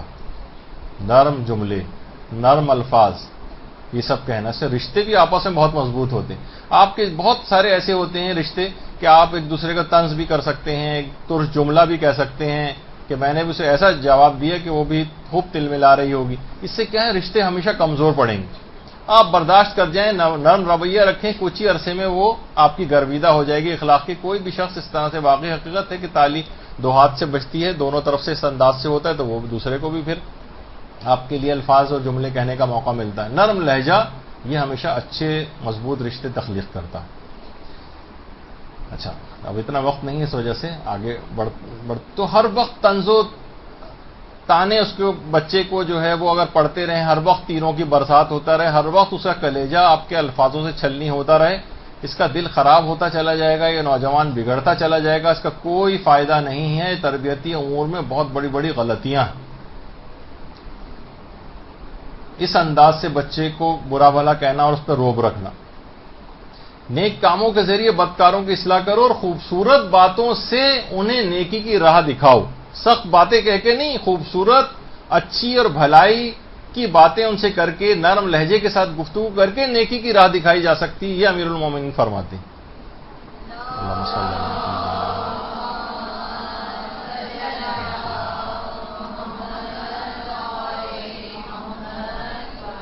اگر وہ غلطی پر معافی مانگے تو سزا دینے کے بجائے اس کو معاف کر دیا جائے. یہ سب سے بہتر طریقہ ہے. اور یہ یہاں تک ہے, پیغمبر فرماتے ہیں جو شخص کسی کے پاس اپنی غلطی پر معذرت کے لیے آئے اسے قبول کرنا چاہیے, خواہ وہ سچا ہو یا جھوٹا ہو. اگر وہ ایسا نہیں کرے گا تو میرے پاس حوض کوثر پر نہیں پہنچ سکتا. یعنی آپ کی عمومی زندگی میں بھی کوئی بھی معافی مانگے ہے، آپ کو پتہ ہے کہ بس یہ ایسے ہی معافی مانگ رہا ہے، پھر کرے گا اس کو، لیکن پھر بھی معاف کرو اسے. پیغمبر فرما رہے ہیں چاہے وہ سچا ہو یا جھوٹا، اگر تم نے ایسا نہیں کیا تو میرے پاس حوض کوثر پر نہیں پہنچ سکتے. تو دیکھیے معذرت قبول کرنا، اس کو معذرت کرنے آئے قبول کر لیں. آپ یہ نہ کہیں کہ پہلے بھی بہت دفعہ آ کر معافی مانگ چکا، اب میں ایسے معاف نہیں کروں گا اور سزا دوں گا. نہیں، معاف کر. بچے کے بڑا ہونے پر باپ اپنا روب کم کرتا جائے. دیکھیے بہت اہم اصول ہے. بچہ جیسے جیسے جوان اور ممیز ہو رہا ہے، جوان ہو رہا ہے، بڑا ہوتا جا رہا ہے، لڑکی بھی اسی طرح سے بڑی ہو رہی ہے، باپ کو چاہیے کہ اپنا روب نسبتاً کم کرتا جائے. ختم نہ کرے، نسبتاً کم کرتا جائے. ایک دوست والا رویہ تھوڑا سا خود سے اختیار کر لے. ماں جو ہے وہ سہیلی والا رویہ جو ہے وہ اس سے ذرا اختیار کر لے کہ وہ اس سے باتیں بھی شیئر کر سکیں، ہنسی مذاق بھی کر سکیں اور ایک مناسب روب بھی ہو. اور کبھی کبھار اس انداز سے دیکھیے مارنا، جیسے وہ کہتے تھے نا، حکیم لقمان کا بھی جو ایک باقاعدہ قول ہے کہ ضرب الوالد کا مطر السماء للزرع، باپ کا اولاد کی تربیت کے لیے اس کو مارنا بالکل ایسے ہی ہے کہ جیسے کھیتی کے لیے آسمان کی بارش. یعنی جب وہ بارش کھیت کے اوپر پڑتی ہے تو ظاہر اس کے اوپر ٹپ ٹپ ٹپ ٹپ پڑ رہی ہے اور ایسا لگ رہا ہے جیسے اس کی مار لگ رہی ہو اس پتے یا اس بیج کی، لیکن کیا ہے کہ اس کے لیے اس میں نمو ہوتی ہے. یعنی مناسب حد تک باپ کا سختی کرنا، مناسب حد تک شرعی تقاضوں کے تحت مارنا کہ اس کا روب اور دبدبہ باپ کا جو ہے اس لحاظ سے برقرار ہے، یہ ایک اچھے اس کے اندر شامل ہوتا ہے. اور کبھی کبھار اس کی ضرورت ہو تو شرعی تقاضوں کے تحت اس کا عمل بھی ہو سکتا ہے. اچھا، بچے سے کچھ جو توہین آمیز سلوک ہوتے ہیں اس کی چند ایک مثالیں تو اب تو کچھ آ گئیں. مثلا کبھی وہ کوئی چیز دیکھ رہا ہے، کچھ کر رہا ہے، آپ اسے ٹانگوں سے پکڑ کے گھسیٹتے ہوئے اس کے ٹی وی کے سامنے سے اس کو ہٹا رہے ہیں، لوگوں کے درمیان اس کی غلطی اس کو یاد دلا رہے ہیں، اور دیگر رشتہ داروں کے سامنے اس کی شکایتیں کر رہے ہیں، اس سے کیے گئے وعدوں کو اہمیت نہیں دے رہے، اس کے سلام کا جواب نہیں دے رہے، اسے خود سے کوئی سلام نہیں کر رہے. بچوں کو خود سے بھی سلام کرنا چاہیے. توہین آمیز سلوک کی مثالیں ہیں بچوں سے. اگر کوئی بچہ کوئی چیز پوچھے تو والدین کا آگے بڑھ کر اس کی طرف سے، بچے سے کوئی اگر پوچھے تو والدین خود آگے بڑھ کر جواب دینے لگتے ہیں. اس سے بچے کی توہین ہے. بچے کو جواب دینے دیجیے، اس کی طرف سے آپ کیوں جواب دے رہے ہیں؟ پوری توجہ سے اس کی بات نہیں سن رہے، اس کے لیے کوئی الگ پلیٹ یا الگ کرسی نہیں لے رہے، گود میں بیٹھ رہا ہے، اپنے باپ کی پلیٹ سے مثلاً کھا رہے. توہین آمیز سلوک ہے بچے کے ساتھ. اس کا مذاق اڑایا جا رہا ہے، اس پر چیخنا چلایا جا رہا ہے، اس کی ہمت سے زیادہ نمبر لانے کی توقع کی جا رہی ہے، اس کو برے برے ناموں اور القاب سے پکارا جا رہا ہے، اس پر غلط الزامات لگائے جا رہے ہیں، تم نے یہ چیز توڑی ہوگی، تم ہی نے خراب کی ہوگی. ہر وقت اسے اپنی توقعات اور امیدیں بتاتے رہیں. میں تو چاہتا تھا کہ تم یہ بنو، میں چاہتا تھا تم یہ بنو، لیکن تم اس قابل نہ ہو سکے اور فلاں. ہر وقت اسے اپنی توقعات اور امیدیں بتاتے رہیں. اس کے کاموں پر بس تنقید اور تنقید کرتے رہنا. یہ سب اس کے توہین آمیز سلوک ہے جس میں بچہ پرورش پا رہا ہے، تو لازمی اسے خراب ہونا ہے. اسے جبر و سختی کے ساتھ اگر آپ کوئی کام کروا رہے ہیں، یہ نہیں کرنا چاہیے، توہین میں آتا ہے. ہر وقت اس کی ٹوہ میں لگے ہوئے ہیں. کھانے پینے کے سلسلے میں بہت زیادہ بولنا اور توقع کرنا کہ جو بھی آپ اسے کھانے کے لیے رکھیں وہ سب وہی چیز کھائے آپ کی پسند کی جو آپ رکھ رہے ہیں. یہ بھی اس کے ساتھ ایک توہین آمیز سلوک کی ایک مثال ہے. اچھا، اگر بچے کی کوئی تعریف بھی کرنا ہو تو اس کے بھی کچھ اصول ہیں. ایک تو برا، لیکن لوگ عام طور پر تعریف کے اصولوں کو بھول جاتے ہیں. تعریف بچے کی نہیں ہونی چاہیے، اس کے اچھے کام کی تعریف ہونی چاہیے. ہمیشہ یہ ہوتا ہے کہ وہ دیکھو ہمارا بچہ کتنا اچھا. بچے کی تعریف نہ کریں، اس نے جو اچھا کام کیا ہے اس کی تعریف کریں. تھوڑی سی بچے کی بھی کرتے ہیں، لیکن کام کی تعریف ہونی چاہیے، وہ کام واقعی قابل تعریف ہو. ایک صاحب کے متعلق ملا تھا کہ وہ ڈرائنگ روم میں بچوں کو بلوا کے مہمانوں کے سامنے کہتے تھے اس نے کون کون سی نئی نئی گالیاں یاد کی ہیں، وہ میں آپ کو سنواتا ہوں. قابل اس کی تعریف ہو رہی کہ دیکھیں اس نے چھوٹا سا ہے اور اس نے اتنے یہ فلاں بیٹا گانا سنانا ذرا، وہ گانے سنا رہا ہے. قابل تعریف کام نہیں ہے، یہ برے کام ہے. اس کو جو ہے یعنی کام واقعی قابل تعریف ہونا چاہیے، اس پہ تعریف ہو رہی. تعریف رشوت کے طور پر نہیں کی جائے. میرا بیٹا کتنا اچھا ہے، دیکھو میں جو کھلا رہی ہوں، کھانا کھلانے کے لیے جھوٹی تعریفیں اس کی ہو رہی ہیں، یا کسی اور کام سے روکنے کے لیے جھوٹی تعریف ہو رہی ہے. رشوت کے طور پہ تعریف نہیں ہونی چاہیے. یعنی باقاعدہ اس کے پیچھے سالڈ ریزننگ ہو کہ جو آپ تعریف کر رہے ہیں. ہر وقت تعریف نہ ہو، اس سے بھی اس کا سارا تعریف کا جو فائدے ہیں وہ سب زائل ہو جائیں گے، اس کے لیے عام سی بات بن جائے گی. یعنی واقعی صحیح مقام پر تعریف ہونی چاہیے. سب کے سامنے تعریف ہو تو فائدہ اور زیادہ ہوتا ہے. اکیلے میں ویسی تعریف کریں تو بچے پر کوئی خاص اس کا اثر نہیں ہوتا. تعریف وسیلے کے طور پر ہو، ہدف کی شکل نہیں دی جائے اس تعریف کو. یعنی وسیلہ ہونا چاہیے تعریف اس کو، تاکہ وہ تھوڑا سا اس نیک کام یا اچھے کام کی طرف رغبت کرے، اس کے وسیلے کے طور پر. تعریف خود ہدف اور مقصد نہیں ہونا چاہیے.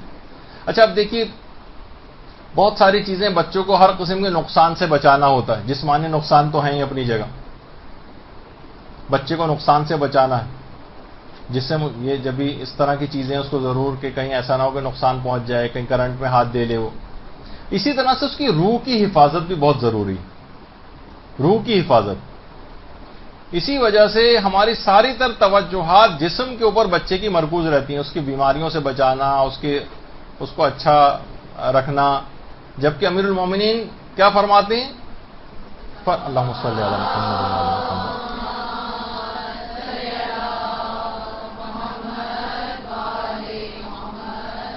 فرماتے کہ میں نے اللہ سے خوبصورت اور خوش قامت بچے طلب نہیں کیے، بلکہ میں نے اللہ سے دعا کی ہے کہ مجھے ایسے فرزند عطا فرمائے جو اللہ کے اطاعت گزار ہوں اور اس سے خوف کھانے والے ہوں، تاکہ میں جب انہیں اطاعت الہی میں مشغول دیکھوں تو میری آنکھوں کو ٹھنڈک ملے. یہ مولا کا کہ ہمارے یہاں ساری توجہات کیا ہوتی ہے؟ بچہ اچھا ہو، خوبصورت ہو، پریزنٹیبل لگے، اچھے اچھے اس کو لباس پہناتے ہیں. مولا کہتے ہیں میں نے کبھی خوبصورت اور خوش قامت بچے طلب نہیں کیے، اللہ سے اطاعت گزار بچوں کی دعا مانگی ہے کہ جب وہ اللہ کی اطاعت میں کرتے دیکھو. تو اس لحاظ سے اطاعت گزار کب بنیں گی؟ جب دین کی تعلیم ان کو دلوائی جائے گی. ہمارے ہاں کیا ہوتا ہے، دینی مدارس میں کتنی کم تعداد ہے، شاید 1% بھی تعداد نہیں آتی بچوں کی. 1% بھی میں نے زیادہ کہہ دیا. جبکہ پیغمبر فرماتے ہیں آخری زمانے کی اولاد پر ان کے والدین کی وجہ سے مصیبت ہے. لوگوں نے پوچھا یا رسول اللہ مشرک والدین کی وجہ سے؟ فرمایا نہیں، مومن والدین کی وجہ سے، جو اپنی اولاد کو دینی واجبات کے متعلق کچھ نہیں سکھاتے، اور اگر اولاد سیکھنا چاہے تو انہیں منع کرتے ہیں، ان کے بارے میں دنیا کی حقیر مقدار پر قناعت کرتے ہیں میں ایسے لوگوں سے بیزار ہوں اور وہ مجھ سے بیزار. دین کے لیے سکھانے کہیں بھیجتے ہی نہیں، اور کیا ہے کہ دنیا کی معمولی مقدار پر قناعت کر، بس چاہتے ہیں کہ بس یہ اچھا. ظاہر ہے کہ وہ بھی کوئی ایسی برا خیال نہیں، لیکن صرف اور صرف اس کا دماغ میں خیال رکھنا کہ بس یہ ڈاکٹر بن جائے، یہ انجینئر بن جائے، یہ چارٹرڈ اکاؤنٹنٹ بن جائے، یہ جو بڑے عہدے کو اوپر حاصل کر لے، اچھا پڑھ جائے، دیگر بچوں کے مقابلے میں اچھے کالجز اور یونیورسٹیز کے اندر اس کا جو ایڈمیشن ہو جائے. صرف یہاں کی حد تک ہے، دنیا کی بہت یعنی معمولی مقدار کے اوپر قناعت کر لی، اور اولاد کو دینی واجبات کے متعلق کچھ نہیں سکھایا. وہ تو سیکھتا، وہ صرف میں نے آپ کو کہا تھا 2 ہی حل ہیں، یا تو ٹیوٹر لگوانا پڑے گا دینی، کوئی عالم یا دینی طالب علم آ کر پڑھائے اس کو پابندی سے، یا دینی مدرسے بھیجی. دونوں کام نہیں ہو رہے تو پیغمبر فرماتے ہیں میں ان سے بیزار ہوں اور وہ مجھ سے بیزار ہوں. تو چھوٹی عمر سے ہی بچے کا دین سے ارتباط جو ہے وہ بڑھائیں، اور یہ جو ان کو عادت ڈالیں کہ اس قسم کے پروگراموں میں بچے جائیں، ہر موقع پر ان کو جو ہے وہ گائیڈ کریں بچوں کو، بچوں کے اندر صحیح فکر پیدا کرنے کی کوشش کریں. مائیں دیکھیں ہر موقع سے فائدہ اٹھاتی ہیں. مثلا بچہ کہے اماں وہ دروازے پر کوڑے والا ہے، ماں کہے بیٹا کوڑے والے تو ہم ہیں، وہ تو صفائی کرنے کے لیے آیا ہے. یعنی اس کا دماغ میں بچے کے جو ہے وہ تبدیل کریں، اس کی چھوٹی چھوٹی باتوں پر اس کو والدین کو چاہیے کہ گائیڈ کریں. مثلا اس کو شروع سے ہی ہمدردی، جیسے کچھ چڑیا زخمی ہو گئی، اس کو پٹی کر رہا ہے بچہ، اس کاموں میں اس کی مدد کریں. ایک ہمدردی کا جذبہ بچے کے دل کے اندر پیدا ہو، کسی کو بھی تکلیف کے اندر وہ نہیں دیکھ سکے. جب ایک جانور کو نہیں دیکھ سکتا تو انسان کو بھی نہ دیکھ سکے. تو اگر یہ تربیت نہیں دلوائی جائے گی تو دیکھیے اس میں 90% والدین کا جو ہے اپنا قصور ہوتا ہے. یہی وجہ ہے کہ امام حسین علیہ السلام فرماتے ہیں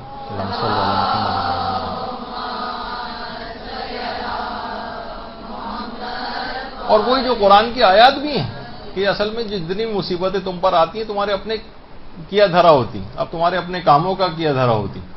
تو ہم نے کیونکہ تربیت بچے کو نہیں دلائی، اس وجہ سے بچہ اس انداز سے جو ہے وہ خراب ہوا چلا جا رہا. اچھا جب تربیت نہیں ہو رہی تو اچھا ایک مکافاتی عمل بھی ہوتا ہے، اس کی بھی توبہ کرنی چاہیے. بچے اگر خراب ہو رہے ہیں، کچھ ان میں بری عادتیں ڈیولپ ہو رہی ہیں تو بعض اوقات یہ بھی ہوتا ہے مکافاتیں ہوں. مثلا اگر کوئی بھی آپ کام کر رہے ہوتے ہیں نا، مثلا کسی پڑوسی گھر میں جھانک رہے ہیں تو کوئی اور بھی جھانک رہا ہوتا ہے آپ کے اپنے گھر میں. آپ کسی کو بری نگاہ سے دیکھ رہے ہوتے ہیں تو کوئی آپ کی اپنے محرم عورتوں کو بری نگاہ سے دیکھ رہا ہوتا ہے. تو ہمیشہ یہ مکافاتی عمل ساتھ ساتھ اس انداز سے چل رہا ہوتا ہے.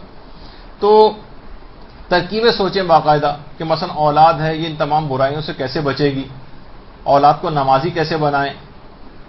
دیکھیے اگر اولاد کو نمازی بنا دیا نا تو ایک حد سے زیادہ کبھی بھی نہیں بگڑ سکے گی. مثلا ماں اکثر و بیشتر اگر مصلی پہ بچہ اسے بیٹھے دیکھتا رہے تو اس میں بہت متاثر ہوتا ہے بچہ. اس کی نورانیت ہوتی ہے کہ ماں جس وقت وہ بیٹھی ہوتی ہے باقاعدہ آپ کو تو محسوس بھی نہیں ہو رہا تھا، ایک باقاعدہ ایک نورانیت جس کا بچہ اثر قبول کر رہا ہوتا ہے. گھر میں رہنے والے افراد اثر قبول کر رہے ہوتے ہیں. ہر مشکل کے اندر وہ دیکھتا ہے کہ کوئی کیسا ہی مرحلہ کیوں نہ ہو ماں کبھی نماز کو نہیں چھوڑ رہی. پھر بچہ بھی جب بڑا ہوگا تو وہ بھی اسی پیروی کرے گا اس کی، حتیٰ کہ کسی بھی جگہ وہ نماز نہیں کرے گا، قضا نہیں کرے گا، خواہ کتنے ہی بڑے اہم عہدے وغیرہ کے اوپر ہی چاہے وہ کیوں نہ چلا جائے. تو اس کے اندر گھر کے جو بزرگ ہیں وہ بھی ان کو پارٹیسپیٹ کرنا چاہیے، وہ بچوں کو لے کر کھڑے ہوں نماز کے لیے. ان کا اپنا ہے کہ ان کا کام فقط ٹی وی دیکھنا نہیں، جیسے میں اکثر کہتا ہوں وہ اپنے بچوں کے ساتھ لے کے اپنے پوتوں نواسوں وغیرہ کو ساتھ لے کے نماز جو ہے وہ پڑھیں. اور گھر میں ہر وقت کوشش کریں کہ جائے نمازیں وغیرہ جو بچھی رہیں، کوئی ایک مخصوص گوشہ ہو کہ بچے کو بہت آسانی ہونا، ہر وقت وہ آئے گا کھولے گا، کل کساہٹ اس کو ہو رہی ہے کہ میں کیسے نماز پڑھوں. نہیں، آسان بنائیں. تو بچپن سے ہی بچہ اس بات کا عادی ہو جائے گا کہ یہ نمازی بن جائے تو پھر یہ زیادہ بگڑ نہیں سکے گا، حتیٰ کہ کسی کتنے ہی بڑے عہدے پر کیوں نہ پہنچ جائے. پائلٹ بھی ہے تو ایئرپورٹ پہ وقت اگر ہوگا قضا ہونے والی ہوگی تو وہیں پر نماز پڑھ لے گا، لیکن کبھی اپنے اس کو قضا نہیں کرے گا نماز کو. دیکھیے بہت ضروری ہے ان چیزوں کا کہ اجتماعی پروگرامز ہمارے ہاں دیکھیے بالکل بھی نہیں ہوتے ہیں. نمازوں کے سلسلے میں باقاعدہ اجتماعی پروگرام ہوں. اکیلے دیکھیے کبھی تربیت ہو نہیں سکتی، ورنہ کیا ہوگا اگر اکیلے ہم ایک گھر میں بیٹھ کے بچے کی تربیت کر لیں گے اور اجتماعی کوئی ایسا نہیں ہوگا جس سے دیکھیے بچہ نکلے گا نا باہر، اسکول بھی جائے گا، اپنے دوست بھی بنائے گا، وہی بگڑے ہوئے بچے ہوں گے. اطراف کے ماحول کو بھی ٹھیک کرنا ضروری ہے تاکہ آپ کا بچہ جب باہر جائے تو ساری آپ کی وہ خراب نہ ہو جائے تربیت. ہمارے یہاں تو ماحول نہیں ہے، لیکن ایران میں بہت ساری ایسی جگہوں پہ ہے کہ باقاعدہ بچیوں کی نماز کے الگ سے جو ہے وہ پروگرام ہوتے ہیں. مدارس میں جو ہے ان کو نماز سکھائی جاتی ہے، شرعی احکام کے تحت سکھانی چاہیے کہ اس میں کوئی پردے کی مخالفت نہ ہو نماز کے سلسلے میں. اچھا جو لڑکے ہیں ان کو بھی اسکولوں اور یا مدارس کے اندر ایسا سسٹم ہو کہ ان کو نماز کی طرف جو ہے وہ رغبت ہو، اور اس کے لیے دعائیں بھی قنوت کے اندر باقاعدہ رب اجعلنی مقیم الصلاۃ ومن ذریتی ربنا وتقبل دعا، کہ بچوں کو نمازی بنانے کے لیے قنوت میں دعائیں مانگنی چاہیے کہ اس کے بڑے اثرات ہیں. تو دیکھیے بچے میں کوئی نہ کوئی فضیلت، کوئی ایسی ممتاز ہوتی، کوئی خصوصیات. ہر بچے کا ایک دماغ الگ ہے. بہت سے بچے فقہی مسائل کے اندر ان کا دماغ چلے گا، بہت سے بچوں کو قرآن میں زیادہ دلچسپی ہوگی، بہت سے بچوں کو مثلا نماز اور اذکار میں دلچسپی ہوگی. تو بہت ہمارے ائمہ کی اپنی سیرت اہل بیت کے اندر یہ چیز ملتی ہے کہ جو الگ الگ خصوصیات ہیں. جیسے پیغمبر فرماتے ہیں کہ اگر حلم و بردباری مجسم ہو جائے تو علی کی شکل اختیار کر لے گی. اللہم صلی علی محمد.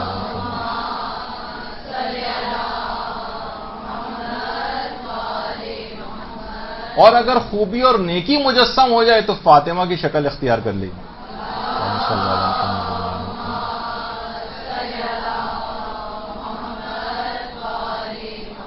اور اگر عقل مجسم ہو جائے تو حسن کی شکل اختیار کر لے گی، اور اگر حیا مجسم ہو جائے تو حسین کی شکل اختیار کر لے گی.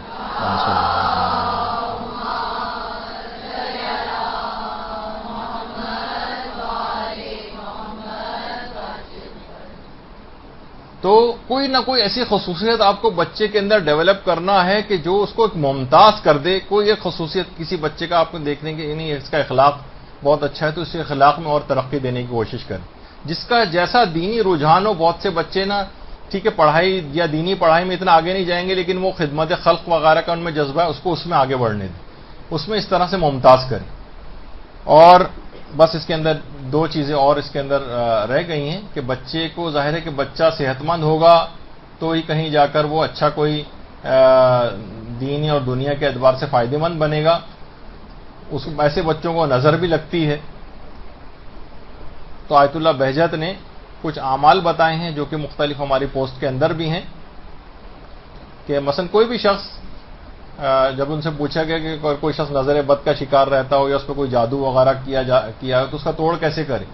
تو آیت اللہ بہجت نے فرمایا کہ چند باتیں کرے، اپنے ساتھ ایک چھوٹا قرآن رکھے، اذان صبح کے وقت گھر میں باواز بلند اذان دے، روزانہ دن میں 50 آیات قرآن کی تلاوت بآواز بلند کرے، سورہ فلق اور سورہ ناس پڑھے، آیت الکرسی کی دن میں کئی مرتبہ تلاوت کرے، اور سونے سے پہلے خاص طور پر چاروں قل ضرور پڑھے۔ بچوں کو بھی سکھا دیں بچپن سے ہی، اور بچوں کی طرف سے خود بھی ان اعمال کو انجام دیں، تو نظر بد نہیں لگے گی، کوئی جادو وغیرہ اثر نہیں کرے گا۔ تو یہ چیزیں کچھ ایسی ہیں کہ یہ بچوں کے سلسلے میں ہیں۔ یا بچے اگر بیمار رہتے ہوں تو پیغمبر فرماتے ہیں سورہ احقاف کو لکھ کر ان کے پاس رکھے۔ چھوٹا بچہ ہے، دودھ پیتا بچہ ہے، تو اس کے جسم سے اگر باندھ دے یا اس کا پانی بچے کو پلائے تو اس کا جسم قوی اور سالم ہوگا، اور بچے جن بیماریوں میں مبتلا ہوتے ہیں ان بیماریوں سے بھی محفوظ رہیں گے۔ یا خدا کا ایک نام ہے البر، 202 دفعہ یہ بچوں پر پڑھ دیا جائے تو بلوغ تک تمام آفات و بیماریوں سے امان میں رہتے ہیں۔ یعنی روحانی چیزوں کا بھی سہارا لینا چاہیے۔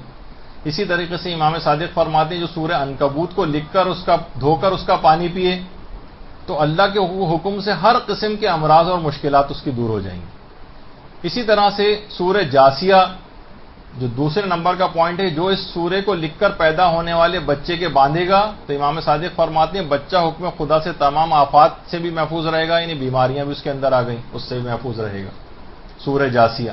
اسی طریقے سے مثلا سورہ صافات ہے کہ اس سورے کی تلاوت کرنے والے کے مال، اولاد اور جسم پر کسی شیطان اور ظالم کا کوئی ظلم نہیں ہونے دیا جائے گا۔ تمام لوگوں سے زیادہ اس کو رزق عطا ہوگا اور اس کی ہر مشکل دور ہوگی، یعنی جو بھی تلاوت کرے گا اس کی اولاد اور اس کے جسم پر کسی شیطان اور ظالم کو کوئی تسلط نہیں ہوگا۔ تو سورہ صافات کی بڑی اہمیت ہے، ان چیزوں کا سہارا لیں۔ مثلا بچے کے اندر کوئی ہکلاہٹ وغیرہ کا مرض آ گیا ہے تو امام فرماتے ہیں اگر سورہ بنی اسرائیل کو زعفران سے لکھ کر ہکلانے والے بچوں کو اس کا پانی پلا دیا جائے تو حکم خدا سے ان کی زبان کی لکنت بھی دور ہو جائے گی اور بچہ صحیح بولنے لگے گا۔ تو بہت ساری ایسی چیزیں ہیں کہ جسمانی تمام چیزوں کے ساتھ ساتھ آپ سائنسی جتنی ایجادات اور دوائیں وغیرہ استعمال کرتے ہیں اس میں روحانی طریقہ علاج اور طریقوں کو بھی شامل کر لیں تو انشاءاللہ جب صحت مند بچہ ہوگا تو پھر اس کی تربیت بھی اچھی آپ کر سکیں گے، ورنہ بیمار بچے یا کمزور بچوں اور لاغر بچوں کے ساتھ کیا تربیت ان کی ہو سکے گی۔ اب بس ایک موضوع ہمارا رہتا ہے کہ جو بچے اب بگڑ چکے ہیں، یہ غلطیاں ہو گئی ہیں جتنی آج آپ نے سنی ہیں اور اس سے پہلے، اب کیا کیا جائے، ان کو کس طرح سے راہ راست پہ لایا جائے، تو اس کے کچھ خاص اسپیشل قسم کے طریقے ہیں جو انشاءاللہ ہماری اس آخری گفتگو کو عنوان بنیں گے جو امام زمانہ علیہ السلام کی گفتگو کے بعد اگلی اتوار کو آئے گی۔ درود بھیجیے محمد علیہ صلی اللہ علیہ وسلم۔